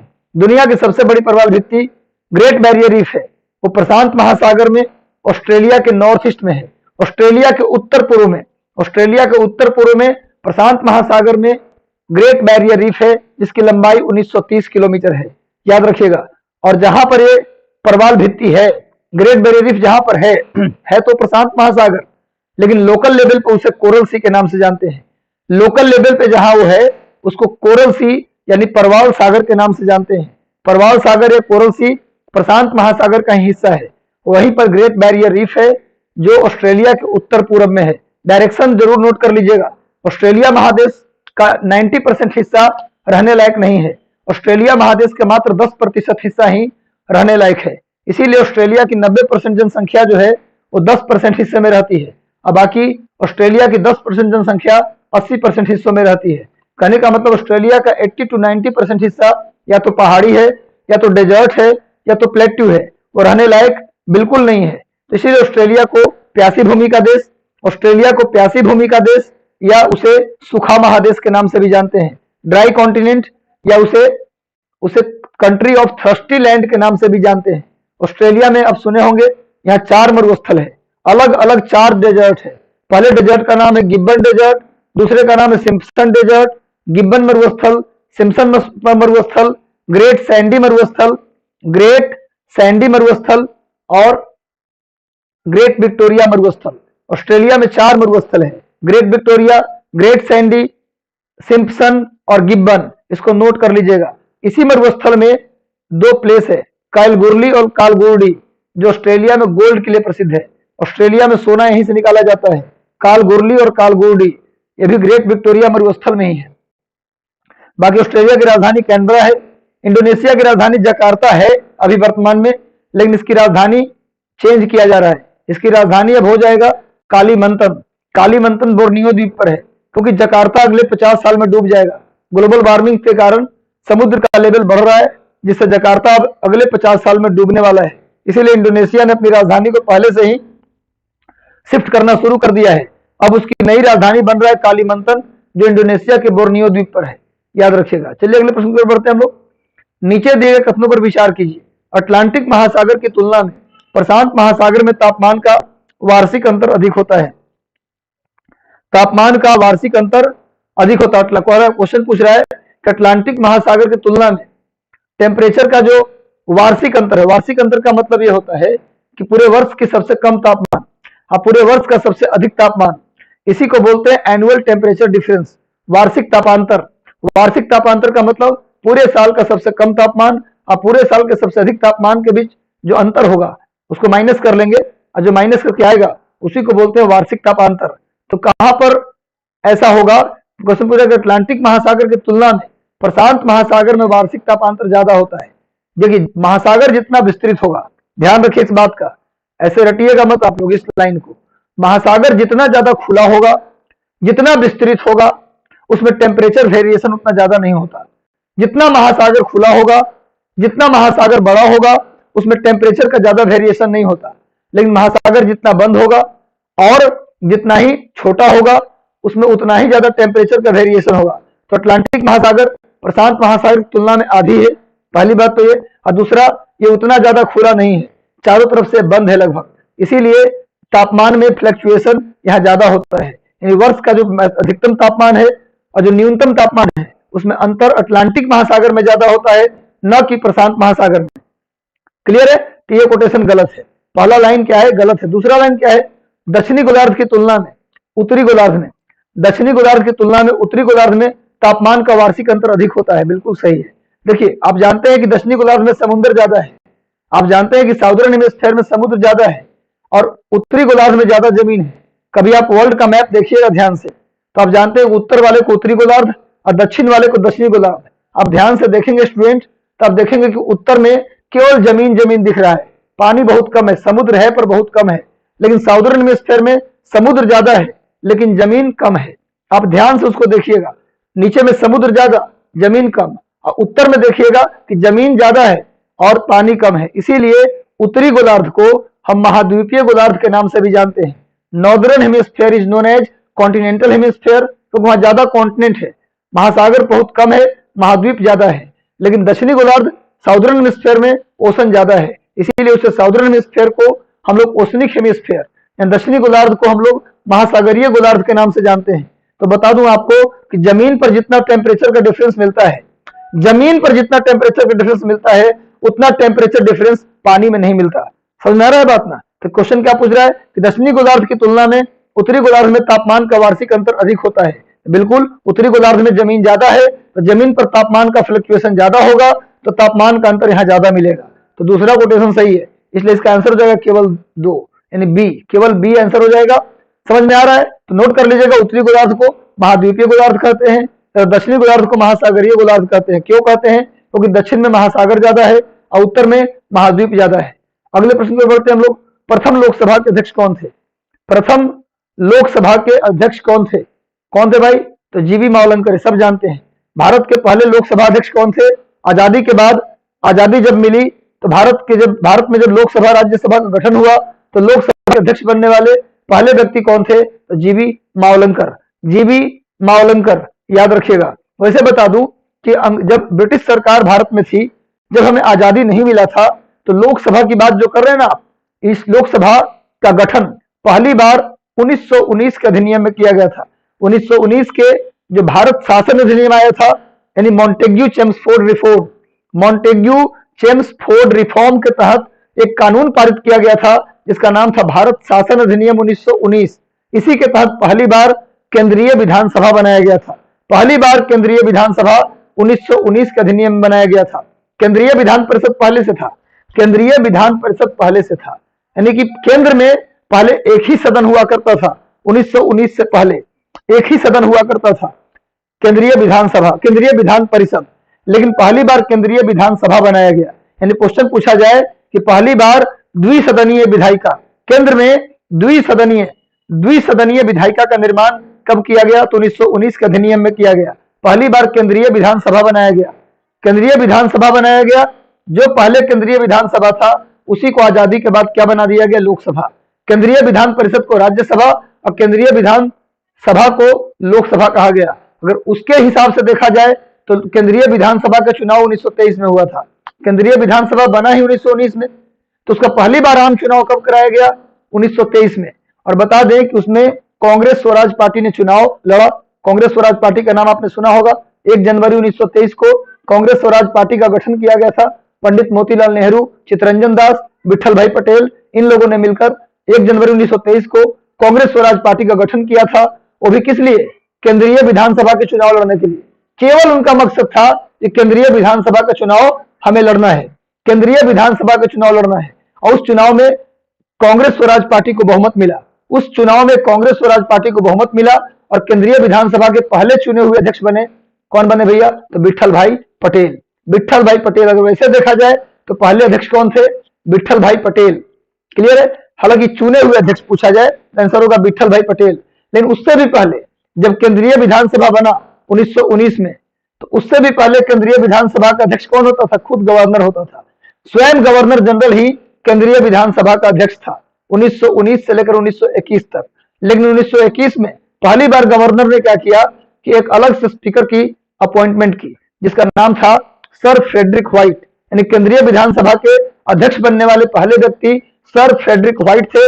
उसके उपाध्यक्ष बनने वाले पहले व्यक्ति सच्चिदानंद सिन्हा थे।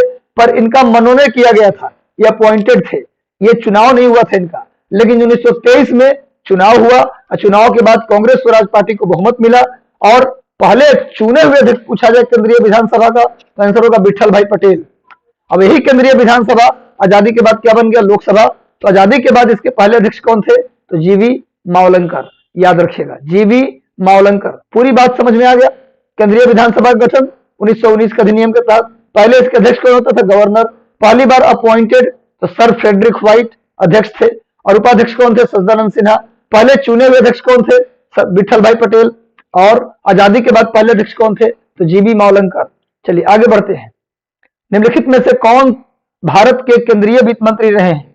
निम्नलिखित में से कौन भारत के केंद्रीय वित्त मंत्री रहे हैं? ये पूछ रहा है। BP Singh, R Venkataraman, YB Chauhan, Pranab Mukherjee. इनमें से कौन व्यक्ति हैं जो भारत के केंद्रीय वित्त मंत्री भी रहे हैं?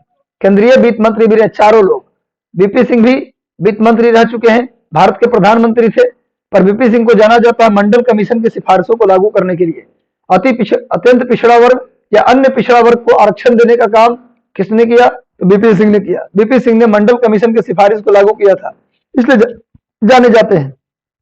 ये केंद्रीय वित्त मंत्री रहे। आर वेंकटरमन भी केंद्रीय वित्त मंत्री रहे, वाईबी चौहान भी रहे और प्रणब मुखर्जी तो रहे ही हैं। ये चारों लोग रहे, इसलिए आंसर क्या हो जाएगा? 1 2 3 4। ये चारों लोग केंद्रीय वित्त मंत्री, सेंट्रल फाइनेंस मिनिस्टर रहे हैं। वर्तमान में केंद्रीय वित्त मंत्री निर्मला सीतारमन है। अगला आइए, निम्नलिखित कथनों पर विचार कीजिए। निम्नलिखित कथनों पर विचार कीजिए और दिए गए कूट से उत्तर दीजिए। पहला कोटेशन है, लोक लेखा समिति का अध्यक्ष लोकसभा द्वारा नियुक्त किया जाता है। बिल्कुल सही है, लोकसभा के स्पीकर करते हैं। लोक लेखा समिति का अध्यक्ष लोकसभा द्वारा नियुक्त किया जाता है, यानी लोकसभा के स्पीकर द्वारा नियुक्त किया जाता है। बिल्कुल सही है। लोक लेखा समिति में लोकसभा सदस्य, राज्यसभा सदस्य और उद्योग व्यापार के जाने माने व्यक्ति होते हैं। ऐसा नहीं है, लोक लेखा समिति में कुल 22 मेंबर होते हैं ना जी। लोक लेखा समिति पब्लिक अकाउंट कमेटी में कुल कितने मेंबर होते हैं? 22 मेंबर होते हैं। उसमें 15 लोकसभा के और 7 राज्यसभा से। कल लोकसभा राज्यसभा के होते हैं ना। उद्योग व्यापार जगत के थोड़ा ना कोई व्यक्ति होता है उसके अंदर। उद्योग व्यापार जगत के कोई व्यक्ति थोड़ा ना होता है, केवल लोकसभा राज्यसभा के होते हैं। लोकसभा के 15, राज्यसभा के 7, तो टोटल 22। तो ये कोटेशन क्या है? दूसरा गलत है। तो इसलिए इसका आंसर क्या हो जाएगा? केवल एक सही है। तो लिख लीजिए, लोक लेखा समिति के अध्यक्ष का चुनाव, उसकी नियुक्ति कौन करता है? उसकी नियुक्ति करता है लोकसभा का स्पीकर। कितने साल के लिए? 1 साल के लिए। आप लिख लीजिएगा, लोक लेखा समिति का गठन, उसका कार्यकाल कितना होता है? 1 वर्ष। याद रखिएगा।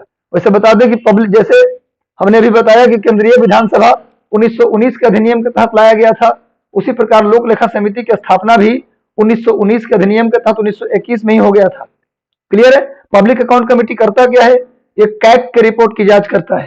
कैग, सेंट्रल, आपने सुना होगा, controller and auditor general of India, नियंत्रक महालेखा परीक्षक, अनुच्छेद 148 में आता है। वो क्या करता है? भारत सरकार के खातों की जांच करता है और अपना रिपोर्ट राष्ट्रपति को देता है। फिर राष्ट्रपति उसे कहाँ रखते हैं? संसद में रखते हैं, और संसद में लोक लेखा समिति उसे दोबारा जांच करती है। वैसे जान जाइए, लोक लेखा समिति का अध्यक्ष हमेशा विपक्ष का नेता होता है। लोक लेखा समिति का अध्यक्ष हमेशा विपक्ष का नेता होता है। अगला जो है प्रश्न है, संविधान संशोधन अधिनियम में से कौन सा एक नया प्रावधान किया गया है कि केंद्र और किसी राज्य में मंत्रिपरिषद का आकार कम से कम लोकसभा सदस्यों की कुल संख्या का 15% से अधिक नहीं होना चाहिए। कल का वीडियो अगर डिस्कशन आपने देखा होगा कल का, तो उसमें आपने देखा होगा कि मैंने बताया था भाषा, याद है, दल बदल के बारे में बताया था। कल के डिस्कशन में मैंने दल बदल की चर्चा की थी। अगर नहीं देखा वीडियो तो जाकर देख लीजिएगा। उसमें मैंने कहा था कि दल बदल भारत में पहली बार 1985 में लाया गया, 52वां संविधान संशोधन के थ्रू। लेकिन दल बदल को मजबूत किया गया 91वां संविधान संशोधन के थ्रू। 91वां संविधान संशोधन में 91st कॉन्स्टिट्यूशनल अमेंडमेंट में दल बदल के थ्योरी को और ज्यादा स्ट्रेंथन किया गया, यानी और ज्यादा मजबूती दी गई। तो दल बदल से संबंधित 2 संशोधन बताया था कल, 52वां संविधान संशोधन और 91वां संविधान संशोधन। लेकिन याद रहे, 91वां संविधान संशोधन में दल बदल को मजबूत तो किया ही गया, साथ में यह भी नियम बनाया गया कि 15% से ज्यादा मंत्री आप नहीं बना सकते। 15% से ज्यादा आप मंत्री नहीं बना सकते। ये भी किसमें है? 91वां संविधान संशोधन में। दल बदल को मजबूत भी किया गया 91वां संविधान संशोधन से, और मंत्रिमंडल के आकार को 15% तय कर दिया गया। यह भी 91वां संविधान संशोधन में किया गया। 92वां के बारे में आप जानते हैं, 92वां संविधान संशोधन से 8वीं अनुसूची में 4 भाषा जोड़ी गई थी। 92वां संविधान संशोधन से 8वीं अनुसूची में 4 भाषा जोड़ी गई थी, बोडो, डोगरी, मैथिली और संथाली, जिससे 8वीं अनुसूची में कितनी भाषाएं हो गई? 22। 8वीं अनुसूची में कुल कितनी भाषाएं हैं? 22। अंतिम में कौन जुड़ा है? 4, बोडो, डोगरी, मैथिली और संथाली। किस संशोधन से? 92वां संविधान संशोधन से। और 91वां में क्या किया गया? दल बदल को मजबूत किया गया और मंत्रिमंडल के आकार को 15% कर दिया गया। चलिए आगे बढ़ते हैं, अगला प्रश्न की ओर बढ़ते हैं। निम्नलिखित में से निम्नलिखित कथनों पर विचार कीजिए। भारत में उच्च न्यायालय के न्यायाधीश को हटाने के लिए जो रीति है, उच्च न्यायालय यानी हाई कोर्ट के जज को हटाने के लिए जो नियम रीति है, वो उच्चतम न्यायालय के न्यायाधीश को हटाने की रीति के समान है। उच्चतम न्यायालय के जज जैसे हटते हैं उसी तरह से उच्च न्यायालय के जज भी हटते हैं। बिल्कुल सही है। उच्च न्यायालय के जज और उच्चतम न्यायालय के जज, कोई भी जज को हटाना हो, मैंने हाई कोर्ट से, सुप्रीम कोर्ट से लेकर हाई कोर्ट तक किसी भी जज को यदि आपको हटाना हो तो उसके लिए राष्ट्रपति को हटाने की जो प्रक्रिया है, महाभियोग, हालांकि उच्च न्यायालय के जज को हटाने की प्रक्रिया को महाभियोग बोलते नहीं है, लेकिन सेम प्रक्रिया हम फॉलो करते हैं। यानी उच्च न्यायालय, हाई कोर्ट और सुप्रीम कोर्ट के जज को हटाना हो तो लोकसभा या राज्यसभा कहीं भी प्रस्ताव को लाया जा सकता है। आप लोकसभा में भी ला सकते हैं, राज्यसभा में भी ला सकते हैं। अगर मान लो मैं राज्यसभा के मेंबर हूं और मुझे किसी जज का आचरण खराब लगा तो हम उसको राज्यसभा में लाएंगे।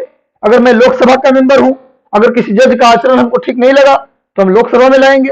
लेकिन नियम है, ध्यान रखिएगा, जब किसी जज के खिलाफ महाभियोग की प्रक्रिया चलाई जाती है, उसको हटाने की प्रक्रिया जब चलाई जाती है, अगर उसकी शुरुआत राज्यसभा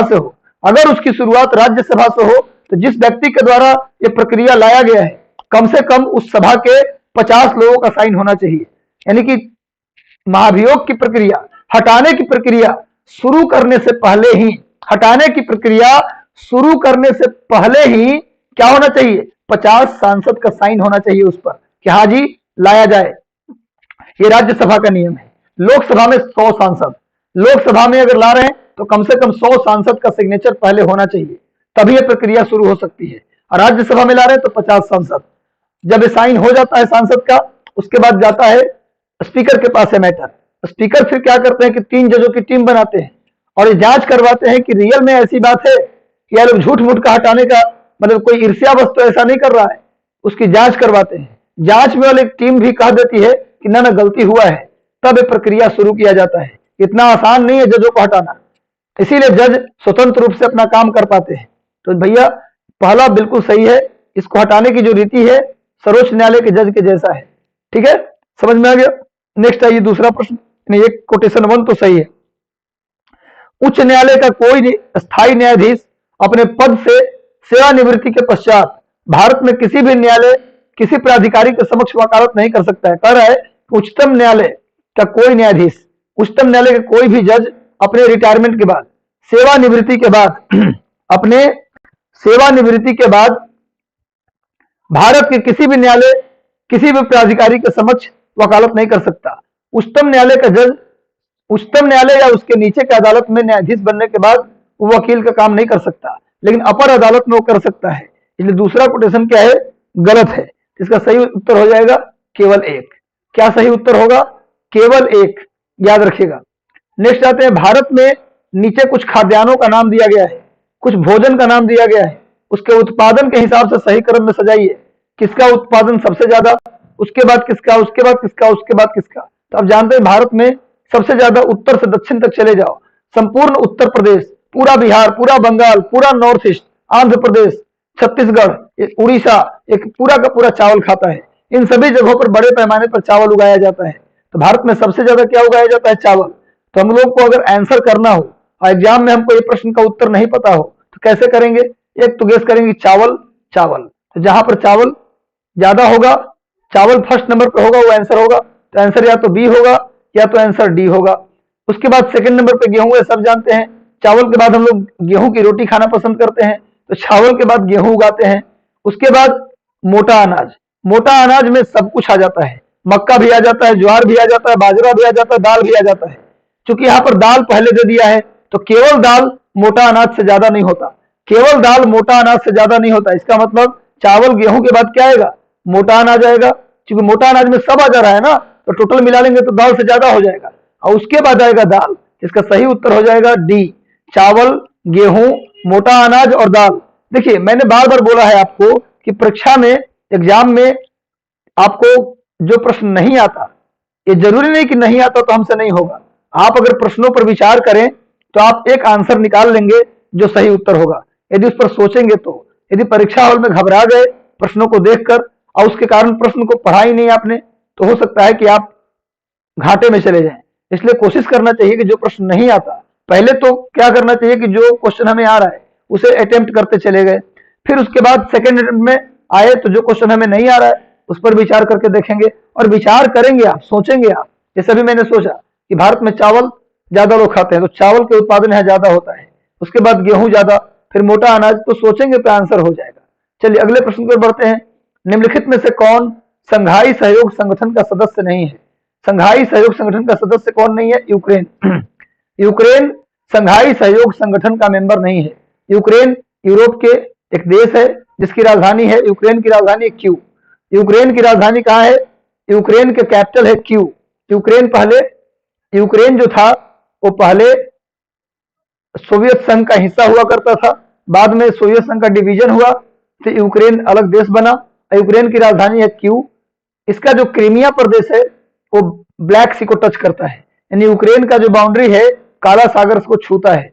तो यूक्रेन संघाई सहयोग संगठन का मेंबर नहीं है। आपको बता दें कि संघाई सहयोग संगठन की स्थापना जो हुआ था, पहले संघाई 5 नाम से हुआ था, संघाई 5 नाम से, संघाई 5 नाम से संघाई सहयोग संगठन की स्थापना 1996 में ही कर दिया गया था, लेकिन बाद में इसमें और भी मेंबर जुड़ गए, तब इसका नाम पड़ गया संघाई सहयोग संगठन। यानी संघाई सहयोग संगठन में पहले कुल 5 मेंबर थे, यानी 5 लोगों ने मिलकर संघाई 5 नाम से एक संगठन बनाया था 1996 में, लेकिन बाद में इसका नाम हो गया, संघाई 5 का नाम बदल के कर दिया गया संघाई सहयोग संगठन। वर्तमान में संघाई सहयोग संगठन के कितने मेंबर हैं? तो कुल 8 मेंबर हैं। संघाई सहयोग संगठन में कुल कितने सदस्य हैं? तो 8 सदस्य हैं। उनका नाम आप लिख सकते हैं, चीन, रूस, Tajikistan, Kazakhstan, Kyrgyzstan, Uzbekistan, Bharat और पाकिस्तान संघाई सहयोग संगठन के पूर्ण सदस्य। कंप्लीट मेंबरशिप किसको किसको मिला हुआ है? 8 देश को मिला हुआ है, 8 कंट्रीज को मिला हुआ है। यानी एससीओ में कितने मेंबर हैं? 8 मेंबर हैं। संघाई कोऑपरेशन ऑर्गेनाइजेशन, संघाई सहयोग संगठन में कितने मेंबर हैं? 8। कौन कौन? चीन, रूस, Tajikistan, Kazakhstan, Kyrgyzstan, Uzbekistan, Bharat और पाकिस्तान। मैं बता दूं कि भारत पाकिस्तान पहले इसका मेंबर नहीं था, संघाई सहयोग संगठन का भारत पाकिस्तान मेंबर नहीं था।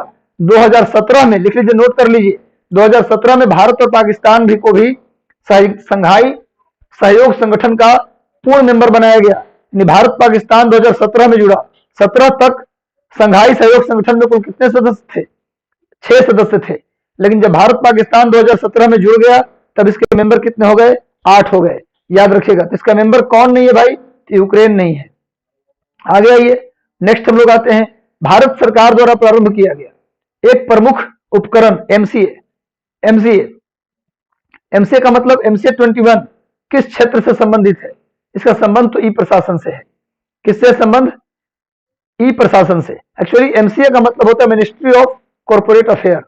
एमसीए का फुल फॉर्म होता है ministry of corporate affair. Ministry of corporate affair के द्वारा एक एमसीए 21 नाम की योजना शुरू की गई, वो ई प्रशासन को बढ़ावा देने के लिए। इलेक्ट्रॉनिक प्रशासन, इलेक्ट्रॉनिक प्रशासन का मतलब होता है कि पेपरलेस प्रशासन, यानी सब कुछ कंप्यूटराइज, कंप्यूटर के माध्यम से प्रशासन करना, इंटरनेट के माध्यम से प्रशासन करना, इंटरनेट के माध्यम से प्रशासन के सभी चीजों को जोड़ना, प्रशासन के जितने भी नियम है, कानून है, उनकी जो दायरे हैं उसको इंटरनेट पे सारी जानकारी को अपलोड करना, ताकि आम जनता को प्रशासन के विषय में जानने में ज्यादा दिक्कत ना हो, आम जनता को उसके राइट्स को जानने में दिक्कत ना हो। प्रशासन उनके लिए क्या क्या कर सकता है, सब इंटरनेट पे अपलोड हो। तो प्रशासन को इजी बनाने के लिए, प्रशासन को इलेक्ट्रॉनिक दायरे में लाने के लिए एक योजना चलाई गई एमसीए 21। किसके द्वारा चलाई गई? तो मिनिस्ट्री ऑफ कॉर्पोरेट अफेयर के द्वारा, मिनिस्ट्री ऑफ कॉर्पोरेट अफेयर के द्वारा चलाया गया। किसके लिए? प्रशासन को इलेक्ट्रॉनिक मीडिया से जोड़ना, प्रशासन को इंटरनेट से जोड़ने के लिए ये चलाया गया था। क्लियर है? आगे आते हैं हम लोग। अगला है, मिलान करना है एल्युमिनियम कंपनी को। कौन सी एल्युमिनियम कंपनी कहां है, इसको मिलान करना है, उसकी स्थिति कहां है, कौन सी एल्युमिनियम कंपनी कहां है, उसको मिलान करना है। बाल्को, बाल्को कोरबा में है, जिसमें आल्को लगा हो, ये सब एल्युमिनियम कंपनी होता है। बाल्को का हेडक्वार्टर कहां है? कोरबा में। तो ए को किससे मिला दीजिएगा? 2 से। हिंडाल्को, हिंडाल्को हिंदुस्तान एल्युमिनियम कंपनी, इसका हेडक्वार्टर रेणुकूट में है। इसका हेडक्वार्टर उत्तर प्रदेश के सोनभद्र, उत्तर प्रदेश का जिला है सोनभद्र, वहां एक जगह है रेणुकूट। हिंडाल्को का हेडक्वार्टर रेणुकूट में है। हिंडाल्को एल्युमिनियम कंपनी है। बाल्को भी एल्युमिनियम कंपनी है, उसका हेडक्वार्टर कोरबा में है। कोरबा कहाँ है? छत्तीसगढ़ में। कोरबा कहाँ है भाई? तो छत्तीसगढ़ में। इंडियन एल्युमिनियम कंपनी इंडाल्को, इसको आप शॉर्ट करेंगे तो क्या आ जाएगा? इंडाल्को। इंडाल्को कहाँ है? कोरापुट उड़ीसा, कोरापुट उड़ीसा में। NALCO, national aluminium company, NALCO का मतलब नेशनल एल्युमिनियम कंपनी, ये कहाँ है भैया? उड़ीसा के हीराकुंड में। तो मिलाइए, बाल्को, बाल्को छत्तीसगढ़ के कोरबा में, बाल्को छत्तीसगढ़ कोरबा में। हिंडाल्को उत्तर प्रदेश के सोनभद्र के रेणुकूट में। इंडाल्को, इंडाल्को कहाँ है भाई? इंडाल्को कहाँ है भाई? तो हीराकुंड में, हीराकुंड इंडाल्को, और हीराकुंड उड़ीसा में है। और नाल्को कहाँ है भाई? तो कोरापुट में। तो मिलाइए, तो इसका आंसर क्या हो जाएगा? बी। कौन हो जाएगा इसका उत्तर? बी। जिसके नाम में लगा रहे आल्को, वो सब है एल्युमिनियम कंपनी। वैसे बता दें कि इन सभी नामों को नहीं पूछता, पूछते हो केवल हिंडाल्को। ज्यादातर क्वेश्चन जो आता है हिंडाल्को से आता है, डायरेक्ट आता है कि हिंडाल्को कहाँ स्थित है। तो उत्तर प्रदेश के सोनभद्र जिले के रेणुकूट में। देखिए, बात सोनभद्र की आई है तो एक बात और जान जाइए, उत्तर प्रदेश का सोनभद्र एकमात्र ऐसा जिला है जो 4 राज्यों को छूता है। बिहार, झारखंड, छत्तीसगढ़ और मध्य प्रदेश, ये 4 राज्यों को एक जिला छूता है जिसका नाम है सोनभद्र। सोनभद्र उत्तर प्रदेश का जिला है जो 4 राज्यों को उसकी बाउंड्री छूता है। एक जिले की बाउंड्री 4 राज्य से लगती है, बिहार, झारखंड, मध्य प्रदेश और छत्तीसगढ़। याद रखिएगा, रेणुकूट वहीं पर है। यहां से एक नदी बहती जिसका नाम है रिहंद नदी। रेणुकूट से, सोनभद्र के रेणुकूट से एक नदी बहती है जिसका नाम है रिहंद नदी। और रिहंद नदी छत्तीसगढ़ में, छत्तीसगढ़ का एक जिला है सरगुजा जिला, छत्तीसगढ़ का एक जिला है सरगुजा, वहां से रिहंद निकलती है। और रिहंद सोनभद्र में रेणुकूट के पास आकर के सोन नदी में मिल जाती है। सोनभद्र में सोन नदी में, यानी कि जो रिहंद नदी है वो सोन नदी की सहायक नदी है। रिहंद नदी सोन नदी की ट्रिब्यूटरी है, याद रखिएगा। और रिहंद नदी कहां से निकलती है? छत्तीसगढ़ के सरगुजा से। और रिहंद नदी के किनारे में ही रेणुकूट है, जहां पर हिंदुस्तान एल्युमिनियम कंपनी हिंडाल्को का हेडक्वार्टर है। तो सारा याद रखना है, लेकिन ज्यादा याद रखिएगा रेणुकूट वाला। अगले प्रश्न पर बढ़ते हैं हम लोग। तारापोर समिति, एसएस तारापोर, कल भी मैंने चर्चा की थी इसके बारे में। एसएस तारापोर समिति का संबंध किससे है? एसएस तारापोर समिति हमने बताया था कि एसएस तारापोर एक बहुत बड़े अर्थशास्त्री थे, उनकी अध्यक्षता में एक कमेटी बनाई गई थी एसएस तारापोर समिति। उसमें कुल 6 मेंबर थे। तारापोर समिति के कितने मेंबर थे? 6 मेंबर थे। किस लिए स्थापित किया गया था? इस समिति को क्यों बनाया गया था? पूंजी खाते, यहां जो लीजिएगा पूंजी खाता, यानी कैपिटल जो अकाउंट है, पूंजी खाते का पूर्ण परिवर्तनीयता, total convertibility of capital account, ये लाया गया था स्पेशली भारतीय मुद्रा को डॉलरीकरण, भारतीय मुद्रा को कंप्लीटली डॉलर में बदलने के लिए कि भाई अगर कोई व्यापार करना चाहता है इंडिया में, आराम से अपने डॉलर को रुपया में बदल सकता है। समझ में आ रहा है बात ना? इसके लिए कैसे क्या क्या प्रोविजन होना चाहिए, उसके लिए एक समिति गठित की गई थी जिसको बोला गया एसएस तारापोरे समिति। तो पूंजी खाते के पूर्ण परिवर्तनीयता के लिए यह समिति बनाई गई थी। तो इसका आंसर हो जाएगा बी। इसमें कितने मेंबर थे समिति में? 6 मेंबर थे, याद रखिएगा। नेक्स्ट है ये, निम्नलिखित में से कौन अंतरराष्ट्रीय मुद्रा कोष के अर्थशास्त्री के पद पर कार्यरत रहे हैं?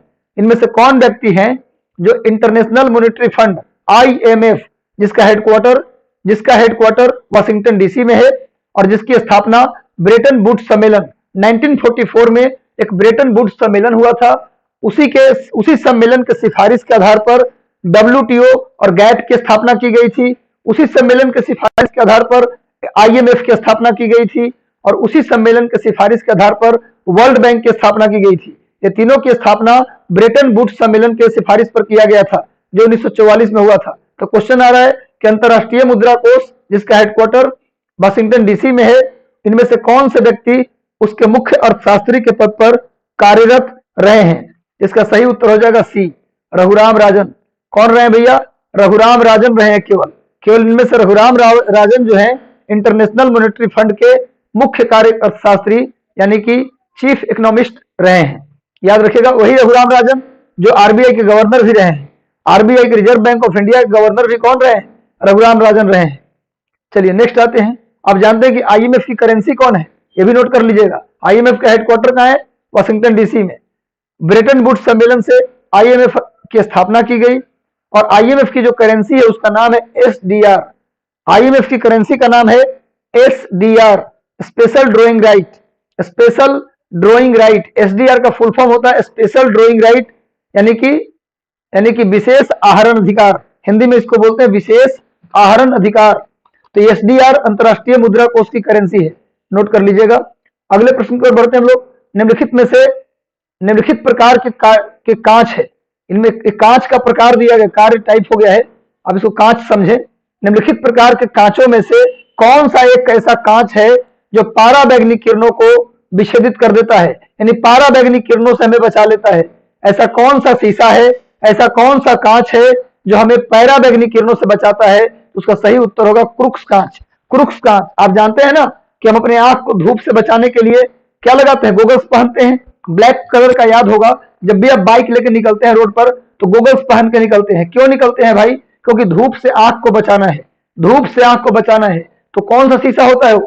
क्रुक्स कांच। क्रुक्स कांच क्या करता है कि पैराबैंगनी किरणों को के इफेक्ट को कम कर देता है, जिससे आपका आंख बच जाता है। तो क्रुक्स कांच का प्रयोग ही हम लोग गोगल्स वगैरह में, यानी जो धूप वाला चश्मा होता है उसमें प्रयोग करते हैं क्रुक्स कांच का। तो आंसर क्या हो जाएगा? पैराबैंगनी किरणों से बचाने के लिए क्रुक्स कांच का प्रयोग हम लोग करते हैं। जेना कांच जो है, चलिए इसका आंसर हो गया डी, नोट कर लीजिएगा। अब थोड़ा सा इनकी चर्चा कर दूं। जो जेना कांच है, जेना कांच, इसका प्रयोग करते हैं, जैसे आप सुने होंगे केमिकल को रखने के लिए, आप प्रयोगशाला में गए हो, लेबोरेटरी में गए होंगे तो आपने देखा होगा केमिकल को रखने के लिए कुछ जार बनाया जाता है, जार, वो शीशे का जार बना होता है। उस जार के लिए जेना कांच का प्रयोग करते हैं। केमिकल को रखने के लिए जो जार बनता है उसको बनाने के लिए हम लोग जेना कांच का प्रयोग करते हैं। पिरेक्स कांच जो है उसका प्रयोग कहां किया जाता है भाई? जो पायरेक्स कांच है उसका प्रयोग कहां किया जाता है? उसका प्रयोग किया जाता है परख नली बनाने में। परख नली देखे होंगे, किसी भी केमिकल को मिलाना हो तो कहां मिलाते हैं हम लोग? परख नली में मिलाते हैं। तो परख नली को बनाने के लिए पिरेक्स कांच का प्रयोग किया जाता है। याद रखिएगा, प्रयोगशाला के उपकरण, प्रयोगशाला के जितने भी उपकरण हैं इसी कांच से बनाए जाते हैं। सोडा कांच है, सोडा कांच है तो इसका प्रयोग ट्यूबलाइट में किया जाता है। सोडा कांच का प्रयोग कहां करते हैं भाई? तो ट्यूबलाइट या फिर जो विद्युत बल्ब है उसको बनाने में हम लोग सोडा कांच का प्रयोग करते हैं।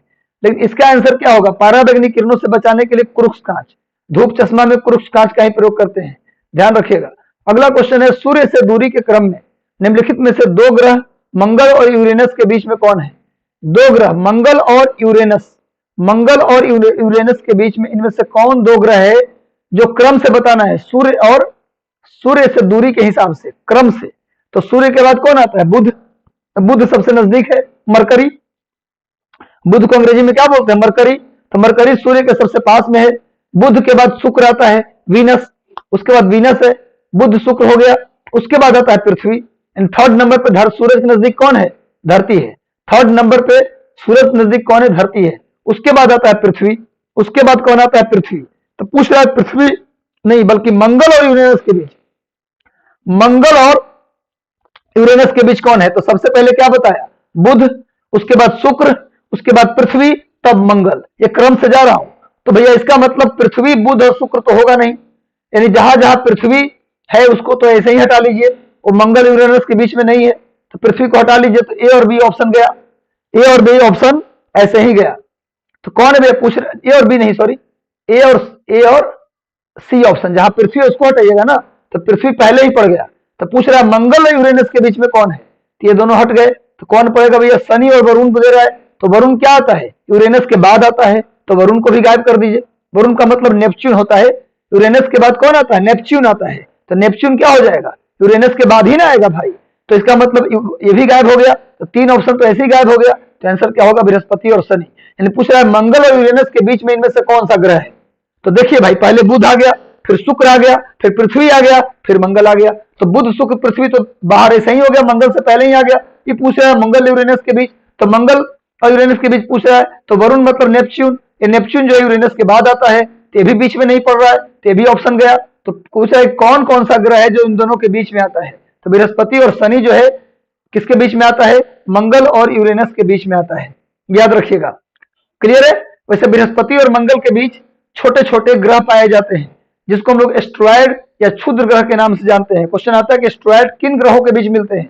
एस्ट्रॉयड छोटे छोटे टुकड़े में जो ग्रह हैं वो किसके बीच मिलते हैं? तो क्या बोलेंगे? मंगल और बृहस्पति के बीच मिलते हैं। वो छोटे छोटे एस्ट्रॉयड कहाँ पाए जाते हैं? मंगल बृहस्पति के बीच में। सबसे बड़ा ग्रह कौन है? बृहस्पति है। भारत, पूरी दुनिया का, पूरे ब्रह्मांड का सबसे बड़ा सैटेलाइट कौन है? सैटेलाइट नहीं, सॉरी, प्लेनेट कौन है? तो भैया बृहस्पति है। और सबसे गर्म ग्रह कौन है? तो वीनस है। सबसे गर्म कौन है? तो वीनस है। वीनस ज्यादा गर्म क्यों है? क्योंकि उसके वायुमंडल में CO2 मिलता है। मंगल ग्रह को लाल ग्रह के नाम से भी जानते हैं, रेड प्लैनेट के नाम से भी जानते हैं। इसके 2 सैटेलाइट भी हैं, एक का नाम है डिमोस, एक का नाम है फोबोस। पृथ्वी का एक ही सैटेलाइट है, चांद, याद रखिएगा। बृहस्पति के भी सैटेलाइट है, इसके कुछ सैटेलाइट का नाम याद रखिए, गैनीमीड, कैलिस्ट्रो, आयो, ईओ, यूरोपा। ये सब बृहस्पति ग्रह के उपग्रह हैं। कौन कौन? गैनीमीड, कैलिस्ट्रो, आयो, ईओ और यूरोपा। वैसे बता दें, पूरे ब्रह्मांड के सबसे बड़ा, सोलर सिस्टम का सबसे बड़ा सैटेलाइट गैनीमीड है। सोलर सिस्टम का सबसे बड़ा प्लैनेट वो बृहस्पति है। और सोलर सिस्टम का सबसे बड़ा ग्रह पूछा जाए, प्लैनेट पूछा जाए तो बृहस्पति है। लेकिन पूछा जाए उपग्रह सबसे बड़ा कौन है? तो गैनीमीड। यानी जिस ग्रह, जो ग्रह पूरे सोलर सिस्टम का सबसे बड़ा ग्रह है, उसी का सैटेलाइट भी पूरे सोलर सिस्टम का सबसे बड़ा उपग्रह है। यानी कि बृहस्पति ग्रह का ही सैटेलाइट है गैनीमीड, कैलिस्ट्रो, आयो, ईओ, यूरोपा। पूरे सोलर सिस्टम का सबसे बड़ा उपग्रह गैनीमीड है। हाँ, पूरे सोलर सिस्टम का सबसे बड़ा ग्रह कौन है? बृहस्पति है, याद रखिएगा। ग्रीन प्लैनेट के नाम से, ग्रीन प्लैनेट के नाम से पृथ्वी जाना जाता है, यह भी याद रखिएगा। और सबसे गर्म ग्रह कौन है भैया? शुक्र, यानी वीनस। सुबह का तारा, भोर का तारा, शाम का तारा, पृथ्वी की बहन, पृथ्वी की भगनी, ये सब किसे बोला जाता है? ये सब बोला जाता है शुक्र को, यानी वीनस को बोला जाता है, याद रखिएगा। क्लियर है? चलिए नेक्स्ट आते हैं। निम्नलिखित वैज्ञानिकों में से कौन ऐसे वैज्ञानिक हैं जिनको उनके बेटे के साथ भौतिकी का नोबेल प्राइज मिला था? कौन ऐसे वैज्ञानिक हैं जिनको उनके बेटे के साथ फिजिक्स का नोबेल प्राइज मिला था? ते हैं William Henry Bragg. William Henry Bragg, इनके बेटे का नाम है Lawrence Bragg. William Henry Bragg के बेटे का नाम है लॉरेंस ब्रैग। तो विलियम हेनरी ब्रैग और लॉरेंस ब्रैग को, दोनों को एक साथ फिजिक्स का नोबेल प्राइज दिया गया था। दोनों को एक साथ फिजिक्स का नोबेल प्राइज दिया गया था 1914 में। नोट कर लीजिएगा, 1914 में विलियम हेनरी ब्रैग और लॉरेंस ब्रैग, इन दोनों को फिजिक्स का नोबेल प्राइज मिला 1914 में। और मैं बता दूं कि उस समय विलियम हेनरी ब्रैग जो थे, उनका बेटा जो लॉरेंस ब्रैग था, उस समय उनकी आयु मात्र 25 वर्ष की थी। मात्र 25 वर्ष में इनके बेटे लॉरेंस ब्रैग ने इनके साथ नोबेल प्राइज जीता था। यानी विलियम हेनरी ब्रैग और लॉरेंस ब्रैग दोनों पिता पुत्र हैं, जिन्हें 1914 में फिजिक्स के लिए नोबेल प्राइज दिया गया था। उस समय इनके बेटे की आयु मात्र 25 वर्ष थी। अगले प्रश्न की ओर हम लोग आते हैं। बहुत बेहतरीन प्रश्न, बहुत अच्छा प्रश्न है ये। जेट इंजन और रॉकेट, जेट इंजन और रॉकेट के बारे में निम्नलिखित कथनों पर विचार कीजिए। जेट इंजन और रॉकेट में क्या अंतर है, ये पूछ रहा है। पहला कोटेशन दिया है, जेट इंजन अपनी ऑक्सीजन पूर्ति के लिए, कोई भी इंजन अपने ईंधन को जलाने के लिए, अपने फ्यूल को जलाने के लिए किसका प्रयोग करता है स्टूडेंट? ऑक्सीजन का प्रयोग करता है। तो क्या कह रहा है पहला कोटेशन? जेट इंजन अपनी ऑक्सीजन की पूर्ति के लिए परिवेश की आयु का प्रयोग करता है, अतः वह अंतरिक्ष में गति के लिए अनुपयुक्त है। बिल्कुल सही है। देखो, जेट इंजन और रॉकेट के बीच एक ही डिफरेंस है, ध्यान रखिएगा। दोनों सेम है, जेट प्लेन भी सेम है, रॉकेट भी सेम है। जेट प्लेन रॉकेट में अंतर नहीं है, बस अंतर इसका इंजन का है। जेट प्लेन का जो इंजन है ना, उसको ईंधन को जलाने के लिए, फ्यूल को जलाने के लिए वायुमंडल से ऑक्सीजन को लेना पड़ता है। उसके अंदर में ऑक्सीजन जनरेटर नहीं होता, इसलिए वो बाहर से ऑक्सीजन को कैप्चर करता है और उससे अपने ईंधन को जलाता है। इसीलिए जेट प्लेन को अंतरिक्ष में नहीं भेजा जाता, क्योंकि आप जानते हैं कि अंतरिक्ष में ऑक्सीजन नहीं होता। अंतरिक्ष में ऑक्सीजन बिल्कुल होता ही नहीं, तो जेट प्लेन को वहां भेजेंगे तो उसका ईंधन कैसे जलेगा? वो तो वायुमंडल से ऑक्सीजन लेता है। लेकिन रॉकेट जो होता है ना, उसके इंजन में ऑक्सीजन जनरेटर होता है। वो बाहर से ऑक्सीजन नहीं लेता, अपने अंदर ही ऑक्सीजन जनरेट करता है और अपने फ्यूल को जलाता है। इसीलिए रॉकेट को अंतरिक्ष में भी उड़ा सकते हैं आप। तो क्वेश्चन है कि जेट इंजन ऑक्सीजन पूर्ति के लिए वायुमंडल यानी परिवेश की वायु पर डिपेंड करता है, इसीलिए इसको अंतरिक्ष में नहीं भेजा जाता। लेकिन रॉकेट अपनी ऑक्सीजन की पूर्ति के लिए अपने इंजन में ही ऑक्सीजन लेके जाता है, अपने इंजन के अंदर ही ऑक्सीजन रखता है, इसलिए इसे अंतरिक्ष में भी आप भेज सकते हैं। जेट प्लेन को अंतरिक्ष में नहीं भेजा जा सकता। क्यों नहीं भेजा जा सकता, समझ में आया? रॉकेट को क्यों भेजा जा सकता है? क्योंकि इसको बाहरी ऑक्सीजन से कोई मतलब नहीं होता है। ये दोनों बात समझ में आ गया? तो एक दोनों ही उत्तर सही है, तो इसका आंसर हो जाएगा सी, 1 और 2 दोनों। जेट पेन को अंतरिक्ष में नहीं भेज सकते क्योंकि उसको ऑक्सीजन लेना पड़ता है बाहर से, और अंतरिक्ष में ऑक्सीजन होता नहीं। लेकिन रॉकेट कहीं भी उड़ सकता है, वो वायुमंडल में भी उड़ सकता है और उसे अंतरिक्ष में भी भेजा जा सकता है। इसे देखे होंगे, आप सुने होंगे कि रॉकेट को अंतरिक्ष में भेजा गया है।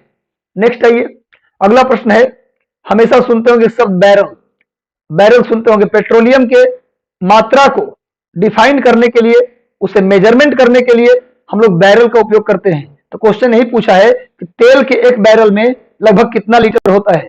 तेल के एक बैरल में लगभग कितना लीटर होता है? तो इसका सही उत्तर होगा बी, 159 लीटर। तेल के एक बैरल तेल अगर आपको हम दे रहे हैं, मतलब आपको कितना तेल दे रहे हैं हम? लगभग 159 लीटर तेल आपको हम दे रहे हैं। इसी को बोलते हैं एक बैरल। एक बैरल का मतलब 159 लीटर। अगले प्रश्न पर बढ़ते हैं हम लोग। कितने डिग्री पर डिग्री सेल्सियस और फ़ारेनहाइट बराबर होते हैं? कितने डिग्री पर डिग्री सेल्सियस और फ़ारेनहाइट आपस में बराबर होते हैं? यानी कितना डिग्री पर फ़ारेनहाइट और सेल्सियस दोनों इक्वल होते हैं? एक रिलेशन होता है, आपने एक रिलेशन पढ़ा होगा, सेल्सियस और फ़ारेनहाइट में एक रिलेशन होता है। उस रिलेशन में, जो रिलेशन दोनों के बीच में है, उसमें दोनों की जगह पर आप एक्स पुट कर दीजिए। सेल्सियस की जगह पर भी एक्स और फ़ारेनहाइट की जगह पर भी एक्स कर दीजिए, और उसके बाद दोनों का समीकरण बनाइए, इक्वेशन बनाइए और एक्स का वैल्यू निकालिए। तो एक्स का जो वैल्यू आएगा वो आएगा -40 डिग्री। जो वैल्यू आएगा वो आएगा -40 डिग्री। डिग्री सेल्सियस और फ़ारेनहाइट के बीच एक रिलेशन होता है, मैथमेटिकल रिलेशन, और रिलेशन में दोनों जगह आप एक्स पुट कर दीजिए। नहीं पूछ रहा है बराबर किस पे होगा भाई, तो ये बराबर मान लीजिए एक्स डिग्री पे होगा, तो एक्स डिग्री मान लीजिए और वहां से एक्स का वैल्यू निकालिए, तो कितना आएगा? -40। यानी -40 डिग्री पर डिग्री सेल्सियस और फ़ारेनहाइट आपस में क्या हो जाते हैं? बराबर हो जाते हैं। इसको आप याद कर लीजिएगा। सॉल्व याद नहीं रहे तब न सॉल्व करना है, ये प्रश्न हमेशा आते रहता है कि कितने डिग्री पर डिग्री सेल्सियस और फ़ारेनहाइट बराबर होंगे। यानी -40 degree Celsius is equal to -40 degree Fahrenheit, ये दोनों इक्वल होंगे, याद रखिएगा। नेक्स्ट आइए, क्रिकेट के स्पिन बॉलर, बहुत बेहतरीन प्रश्न, साइंस के बड़ी मार्वेलस प्रश्न है ये सब। क्रिकेट का जो स्पिन बॉलर है, वो उसका बॉल स्पिन कर जाता है, उसका बॉल घूम जाता है, किस नियम के कारण? क्वेश्चन यही पूछ रहा है, क्यों उसका बॉल स्पिन कर जाता है? तो बर्नौली थ्योरम, याद रखिएगा। बर्नौली के थ्योरम के अनुसार, बर्नौली का जो थ्योरम है आपने पढ़ा होगा फिजिक्स में, बर्नौली के नियम, लॉ ऑफ बर्नौली, उसमें उसके अनुसार 3 बातें होती हैं। क्रिकेट के बॉलर जब स्पिन बॉल फेंकता है, कोई स्पिन बॉल फेंकता है तो उसका बॉल घूम जाता है, ये बर्नौली थ्योरम के कारण। दूसरा इसका इंप्लीमेंट कहाँ है? बर्नौली थ्योरम का दूसरा इंप्लीमेंट कहाँ है? तो आप इससे कहा जाता है कि जब ट्रेन आ रही है, जब मेट्रो ट्रेन या ट्रेन आ रही है, तो प्लेटफॉर्म के निकट जहां से ट्रेन आएगी, खड़ा होने के लिए मना किया जाता है, कहा जाता है कि दूर खड़े रहें। जब ट्रेन आ रही हो तो प्लेटफॉर्म पे एकदम किनारे ना खड़ा होकर के आप थोड़ा दूर खड़े रहें, वरना हो सकता है कि आप नीचे गिर जाएं। और तीसरा, आप सुने होंगे, आपने देखा भी होगा, जो हेलीकॉप्टर होता है उसमें पंखा लगा होता है। हेलीकॉप्टर का पंखा नीचे के बजाय ऊपर लगा होता है। हेलीकॉप्टर को उड़ाना है जी, तो पंखा नीचे होता तो ज्यादा बेहतर होता ना, आराम से हवा देता, उड़ता। लेकिन उसका पंखा कहाँ लगा होता है? ऊपर लगा होता है। इसका भी कारण है बर्नौली थ्योरम। बर्नौली थ्योरम में होता क्या है कि भैया, हवा को हटाया जाता है, हवा को हटाया जाता है जिससे उसको भरने के लिए बहुत तेजी से हवा आती है। जैसे हेलीकॉप्टर में पंखा ऊपर लगा होता है, तो क्या करता है? ऊपर के हवा को काटता है, जिससे ऊपर में हवा का स्पेस बनता है, जिसके कारण नीचे से भरने के लिए हवा आती है। तो क्या करती है वो? हेलीकॉप्टर को ऊपर की ओर पुश करती है, जिससे हेलीकॉप्टर को उड़ाने में आसानी होता है। दूसरा, स्पिन बॉलर जब बॉल को घुमाते हुए आगे फेंकता है, तो बॉल क्या करती है? हवा को काटते हुए जाती है, जिससे एक गैप बन जाता है हवा का, जिसको भरने के लिए नीचे से हवा आती है। वो हवा क्या करती है? बॉल को धक्का देती है और बॉल स्पिन कर जाता है। उसी तरह से जब ट्रेन आ रही है और प्लेटफॉर्म के किनारे हम खड़े हैं, तो ट्रेन बहुत तेजी से हवा को काटते हुए आगे ले जाती है, जिससे ट्रेन के आसपास हवा की कमी हो जाती है, जिसको भरने के लिए हमारे पीछे से हवा आएगी, और हो सकता है उस हवा से हमें धक्का लग जाए और हम ट्रेन के ऊपर गिर जाए और नुकसान हो जाए। तो तीनों में कौन सा थ्योरम आएगा? Bernoulli theorem. ये तीनों के तीनों, स्पिन बॉलर का बॉल क्यों घूमता है, हेलीकॉप्टर में पंखा ऊपर क्यों होता है, या प्लेटफॉर्म के किनारे ट्रेन आते समय खड़ा रहने के लिए मना किया जाता है, क्यों? तो सबका उत्तर होगा बर्नौली थ्योरम। याद रखिएगा। केपलर ने क्या दिया? ग्रहीय गति का नियम। ग्रहीय गति का नियम केपलर ने दिया, प्लेनेटरी मोशन का नियम दिया। न्यूटन ने गति का नियम दिया और गुरुत्वाकर्षण का भी नियम दिया। न्यूटन ने गति का नियम, गुरुत्वाकर्षण का नियम दिया, लॉ ऑफ मोशन दिया, लॉ ऑफ ग्रेविटेशन दिया। इसके अलावा इन्होंने कूलिंग्स लॉ भी दिया। न्यूटन ने एक और नियम दिया जिसका नाम था शीतलन नियम, कूलिंग्स लॉ, जिसके अनुसार न्यूटन ने बताया था कि कोई वस्तु जो ज्यादा गर्म है और कोई वस्तु कम गर्म है, तो जो ज्यादा गर्म वस्तु होगा उसका ठंडा होने का दर ज्यादा तेज होगा और जो कम गर्म वस्तु होगा वो थोड़ा देरी से ठंडा होगा। ये बताया था पहली बार किसने? न्यूटन ने। इसी को बोलते हैं न्यूटन का शीतलन नियम। अगर कोई वस्तु 90 डिग्री पर गर्म है और कोई वस्तु 80 डिग्री पर गर्म है तो ज्यादा तेजी से कौन ठंडा होगा? 90 डिग्री वाला वस्तु। ये किसने बताया? न्यूटन ने बताया अपने कूलिंग्स लॉ, शीतलन नियम के आधार पर। अब पहली बार व्हाइट लाइट, सफेद प्रकाश, 7 रंगों का मिश्रण होता है। श्वेत प्रकाश जो सोलर रेडिएशन है, श्वेत प्रकाश व्हाइट लाइट है, वो 7 रंगों का मिश्रण होता है। ये बताने वाले व्यक्ति भी कौन थे? न्यूटन। न्यूटन ने एक किताब भी लिखी थी जिसका नाम था प्रिंसिपिया। न्यूटन के बुक का नाम क्या था? प्रिंसिपिया। याद करिएगा। नेक्स्ट आइए, मानिक और नीलम, बहुत बार पूछा हुआ प्रश्न है ये, कई बार एग्जाम में रिपीटेड पूछा गया प्रश्न है ये। मानिक और नीलम रासायनिक रूप से उसको किस नाम से जानते हैं? रासायनिक रूप से केमिकली उसे किस नाम से जानते हैं? इसका आंसर होगा एल्युमिनियम ऑक्साइड। मानिक और नीलम, जो नीलम पत्थर आप पहनते हैं अंगूठी के रूप में ग्रह गोचर को काटने के लिए, वो मानिक और नीलम एक्चुअली केमिकल रूप से क्या होता है? तो होता है एल्युमिनियम ऑक्साइड। बड़े पैमाने पर मानिक और नीलम विंध्यन पर्वत में पाया जाता है। आपने जो विंध्याचल पर्वत का नाम सुना है, बड़े पैमाने पर उस पहाड़ में मानिक और नीलम मिलता है। ये केमिकली क्या होता है? Aluminium oxide. याद रखिएगा। अगला पॉइंट, स्ट्रेंजर गैस किसे कहते हैं? इनमें से कौन सी गैस है जो स्ट्रेंजर गैस के नाम से भी जाना जाता है? स्ट्रेंजर गैस के नाम से भी कौन जाना जाता है? जिनॉन।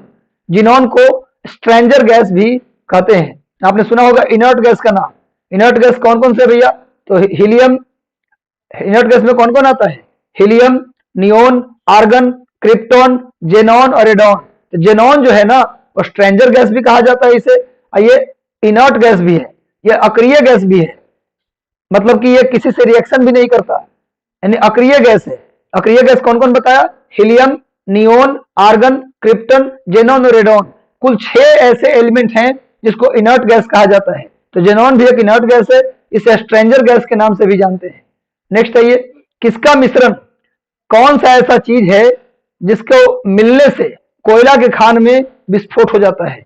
कोयला के खान में विस्फोट होने का कारण क्या है? कोयला के खान में मजदूर विस्फोट हो जाता है जिसके कारण मजदूर नीचे दब भी जाते हैं। सुनते होंगे आए दिन कि कोयला के खान में ब्लास्ट हुआ जिससे सारे मजदूर अंदर दब गए, उसमें कई मजदूरों का मौत भी हो गया। तो आपने सुना होगा। तो आपको बता दें, कोयला खदान में ज्यादातर मीथेन का प्रभाव होता है। किसका प्रभाव होता है? ज्यादातर मीथेन का प्रभाव होता है। तो मीथेन जब हवा से संपर्क में आता है ना, तो क्या होता है? कोयला के खान के अंदर विस्फोट हो जाता है। कोयला खान में पूछा जाए कौन सा गैस जनरेट होता है, तो मीथेन जनरेट होता है। और मीथेन को जब हवा से संपर्क मिलता है तो पूरा कोयला खदान में विस्फोट हो जाता है, जिससे मजदूर वहीं दब जाते हैं या फंस जाते हैं। मीथेन गैस जो है उसको मड गैस भी कहते हैं। मीथेन गैस को कीचड़ गैस, पंक गैस, मड गैस भी बोलते हैं, क्योंकि मीथेन बनता है सड़े गले चीजों से। अगर पानी में, कीचड़ में सड़ गल के कोई दुर्गंध आ रहा है तो समझिए को मीथेन का गंध आ रहा है।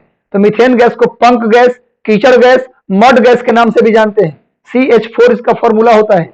और मीथेन बायोगैस का भी एक, आपने सुना होगा बायोगैस का, लगता था पहले हमारे देश में पहले गोबर गैस या बायोगैस का टंकी लगाया जाता था। तो गोबर गैस से ही पहले खाना बनता था।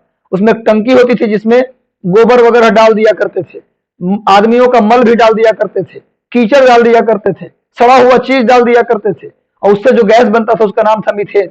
और मीथेन का काम घरों में खाना बनाने के लिए किया जाता था। आज से करीब 70-80 साल पहले बंबई के गलियों में रोशनी करने के लिए मीथेन का काम किया जाता था। तो मीथेन बायोगैस में कौन सा गैस होता है? मीथेन होता है। कीचड़ से निकलने वाला गैस, धान के खेत से निकलने वाला गैस, यानी पानी से, सड़े हुए चीजों से निकलने वाला गैस मीथेन है। यानी मीथेन एक ग्रीन हाउस गैस भी है। मीथेन एक प्रमुख ग्रीन हाउस गैस है। मीथेन कार्बन डाइऑक्साइड के जैसा ही एक प्रमुख ग्रीन हाउस गैस भी है, जो ग्रीन हाउस प्रभाव के लिए उत्तरदायी होता है। और कोयला खान में मीथेन और हवा के मिलने से विस्फोट होता है। याद रखिए, इसका आंसर सी हो गया। अगला आइए, निम्नलिखित धातु युग में से किस एक में क्रमशः सबसे हल्की धातु या सबसे भारी धातु है? इनमें कौन सा ऐसा धातु है का समूह दिया है? दो लिथियम पारा, lithium osmium, aluminium osmium, aluminium और पारा। इनमें कौन सा ऐसा जोड़ा है जो सबसे हल्की और सबसे भारी धातु का जोड़ा है? सबसे हल्की कौन है, सबसे भारी धातु वाला जोड़ा कौन है? तो याद रखिए जितने भी एलिमेंट हैं उनमें सबसे हल्की लिथियम और सबसे भारी ऑस्मियम। लिथियम सबसे हल्की और सबसे भारी ऑस्मियम। तो सबसे हल्की और सबसे भारी धातु का समूह कौन सा है, ये प्रश्न यही पूछ रहा है। तो सबसे हल्की लिथियम और सबसे भारी ऑस्मियम। ये प्रश्न पूछा जा सकता है डायरेक्ट भी कि सबसे भारी धातु कौन, सबसे हल्की धातु कौन? तो लिथियम सबसे हल्की और सबसे भारी ऑस्मियम, इसको याद रखिएगा। नेक्स्ट आइए, निम्नलिखित में से कौन अंडे देता है और सीधे बच्चे नहीं देता? कौन ऐसा इसमें है जो अंडा देता है बच्चा नहीं देता? बच्चा नहीं देता, अंडा देता है। कौन ऐसा है जो बच्चा नहीं देता, अंडा देता है? इसका आंसर होगा एकिडीना। एकिडीना ये अंडा देता है, बच्चा नहीं देता। बाकी ये तीनों क्या देते हैं, बच्चा देते हैं, डायरेक्ट बच्चे को जन्म देते हैं। सुन लीजिए, ऐसा कोई भी जीव जो अंडा न दे, डायरेक्ट बच्चे को जन्म दे, उसे बोला जाता है, डायरेक्ट जो बच्चों को जन्म दे उसे बोला जाता है मैमल्स, उसे बोला जाता है मैमल्स। तो कंगारू, व्हेल और सेही ये अंडे नहीं देते, डायरेक्ट बच्चे को जन्म देते हैं, इसलिए इन तीनों को क्या बोला जाता है? इन तीनों को बोला जाता है मैमल्स। एकिडीना अंडे देता है, इसलिए इसको हम मैमल्स की श्रेणी में नहीं रखते। मैमल्स का मतलब होता है स्तनधारी, मैमल्स का मतलब होता है स्तनधारी। तो स्तनधारी वैसे उस जानवर को बोलेंगे जो डायरेक्ट बच्चे को जन्म देता है, अंडा नहीं देता। तो कंगारू, व्हेल और सेही ये तीनों स्तनधारी हैं, मैमल्स हैं, लेकिन एकिडीना मैमल्स नहीं है। तालाब और कुएं में निम्नलिखित में से एक मछली छोड़ा जाता है, जानबूझ के। तालाब और कुआं में जानबूझ करके मछली छोड़ा जाता है जो मच्छरों को खाता है, मच्छर के लार्वा को ही खा जाता है। जो मच्छर का लार्वा होता है, जिस लार्वा से मच्छर की उत्पत्ति होती है, उस लार्वा को ही वो खा जाता है, यानी मच्छर को उत्पन्न होने ही नहीं देता।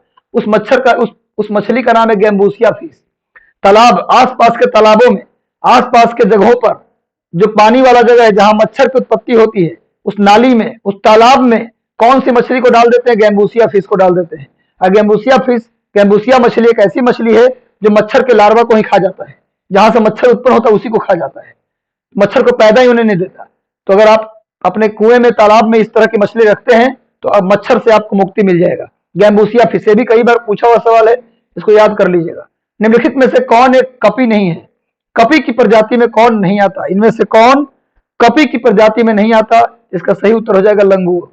लंगूर कपी की श्रेणी में नहीं आता है। अगला आते हैं, निम्नलिखित में से कौन एक कीट खाने वाला पौधा है, कीड़ा मकोड़ा को खा जाता है? कौन ऐसा पौधा है, पेड़ है, प्लांट है जो खा जाता है कीटों को? तो उसका आंसर होगा घटपर्णी। घटपर्णी जो होता है कीड़े मकोड़ों को अपने अंदर क्या कर लेता है, उसको खा जाता है, उसको गायब कर देता है, घटपर्णी, याद रखिएगा। नेक्स्ट आइए, कौन सा ऐसा सांप है जो एक सांप का भोजन मुख्य रूप से सांप ही है, सांप नहीं होगा, ये सांप होगा। कौन सा ऐसा सांप है जो सांप को ही अपना भोजन बनाता है? कौन सा ऐसा सांप है जो सांप को ही खा जाता है? वो नागराज, किंग कोबरा। किंग कोबरा एक ऐसा सांप है जो सांप को भी खा जाता है ना। और बता दूं आपको कि एकमात्र ऐसा सांप है नागराज। किंग कोबरा एकमात्र ऐसा सांप है जो घोंसला बनाता है। कहाँ रहता है? घोंसले में रहता है। कभी कभी आप देखे होंगे, गांव में जाइएगा तो देखे होंगे कि पेड़ों में घोंसला है, लेकिन घोंसला के अंदर पक्षी नहीं मिलेगा, सांप मिलेगा। हाथ लगाए थे उसमें पक्षी को निकालने के लिए, पता चला किंग कोबरा ने डस लिया। तो किंग कोबरा एकमात्र ऐसा सांप है जो घोंसला बनाता है, और किंग कोबरा एकमात्र ऐसा सांप है जो सांप को ही अपना भोजन बना लेता है। ये दोनों बात आपको याद रखना है। नेक्स्ट है, घोंसला बनाने वाला सांप तो किंग कोबरा, नागराज। सांपों को भोजन बनाने वाला सांप तो नागराज। इसलिए कभी जानबूझ के पेड़ का जो घोंसला है उसमें हाथ मत डाल दीजिएगा, देख के हाथ डालिएगा। निम्नलिखित में से किसने भारी पानी की खोज की, यानी हैवी वाटर की खोज किसने की? तो इसका आंसर होगा H.C. उरे। H.C. उरे ने हैवी वाटर का खोज किया था, भारी पानी, D2O। भारी पानी का सूत्र क्या होता है? D2O, deuterium oxide. Deuterium oxide, आप जानते हैं कि हाइड्रोजन के 3 समस्थानिक है, हाइड्रोजन के 3 आइसोटोप्स हैं, प्रोटियम, ड्यूटेरियम और tritium. H11, H12, H13। H11 को बोलते हैं प्रोटियम, H12 को बोलते हैं ड्यूटेरियम, H13 को बोलते हैं ट्राइटियम। तो जो H11 है उससे बनता है पानी जिसको हम लोग पीते भी हैं, साधारण पानी जिसको बोलते हैं हम लोग H11, यानी प्रोटियम से जो बनता है वाटर, इसको हम पीते हैं। और हाइड्रोजन का जो H12 है वो ड्यूटेरियम है, उसी से बनता है भारी पानी, हैवी वाटर। और हैवी वाटर का प्रयोग हम करते हैं किस लिए? न्यूक्लियर रिएक्टर को ठंडा करने के लिए। न्यूक्लियर रिएक्टर को ठंडा करने के लिए मंदक के रूप में, न्यूक्लियर रिएक्टर को ठंडा करने के लिए मंदक के रूप में हैवी वाटर का प्रयोग करते हैं। नोट कर लीजिएगा, भारी पानी का प्रयोग न्यूक्लियर रिएक्टर में मंदक के रूप में किया जाता है, या रिएक्टर को ठंडा करने के लिए किया जाता है। किसका प्रयोग? भारी पानी का। भारी पानी किससे बनता है? ड्यूटेरियम ऑक्साइड से। D2O इसका फॉर्मूला होता है। हाइड्रोजन के जो समस्थानिक 1,2 वाला है उससे बनता है D2O। हाइड्रोजन के 3 समस्थानिक, प्रोटियम, ड्यूटेरियम और ट्राइटियम, याद रखिएगा। ऐसे बता दें कि जोसेफ प्रिस्टले ने ऑक्सीजन का आविष्कार किया था। ऑक्सीजन को प्रयोगशाला में किसने बनाया? जोसेफ प्रिस्टले ने प्रयोगशाला में ऑक्सीजन का निर्माण किया। KMnO4 पोटेशियम परमैंगनेट से इन्होंने ऑक्सीजन को जनरेट किया, जोसेफ प्रिस्टले ने। और HC उरे ने भारी पानी का खोज किया।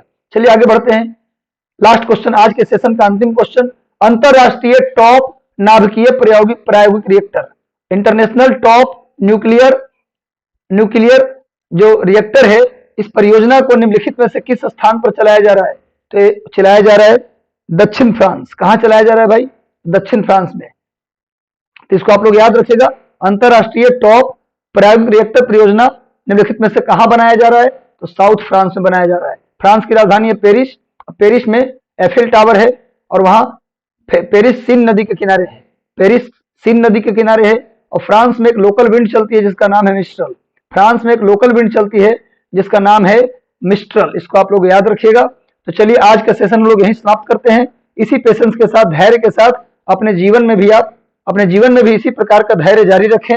लगातार पढ़ें, कंटिन्यूअस पढ़ें, रूटीन बनाकर पढ़ें, अच्छे से पढ़ें। किसी भी प्रकार का दिक्कत हो, हम आपके साथ हैं।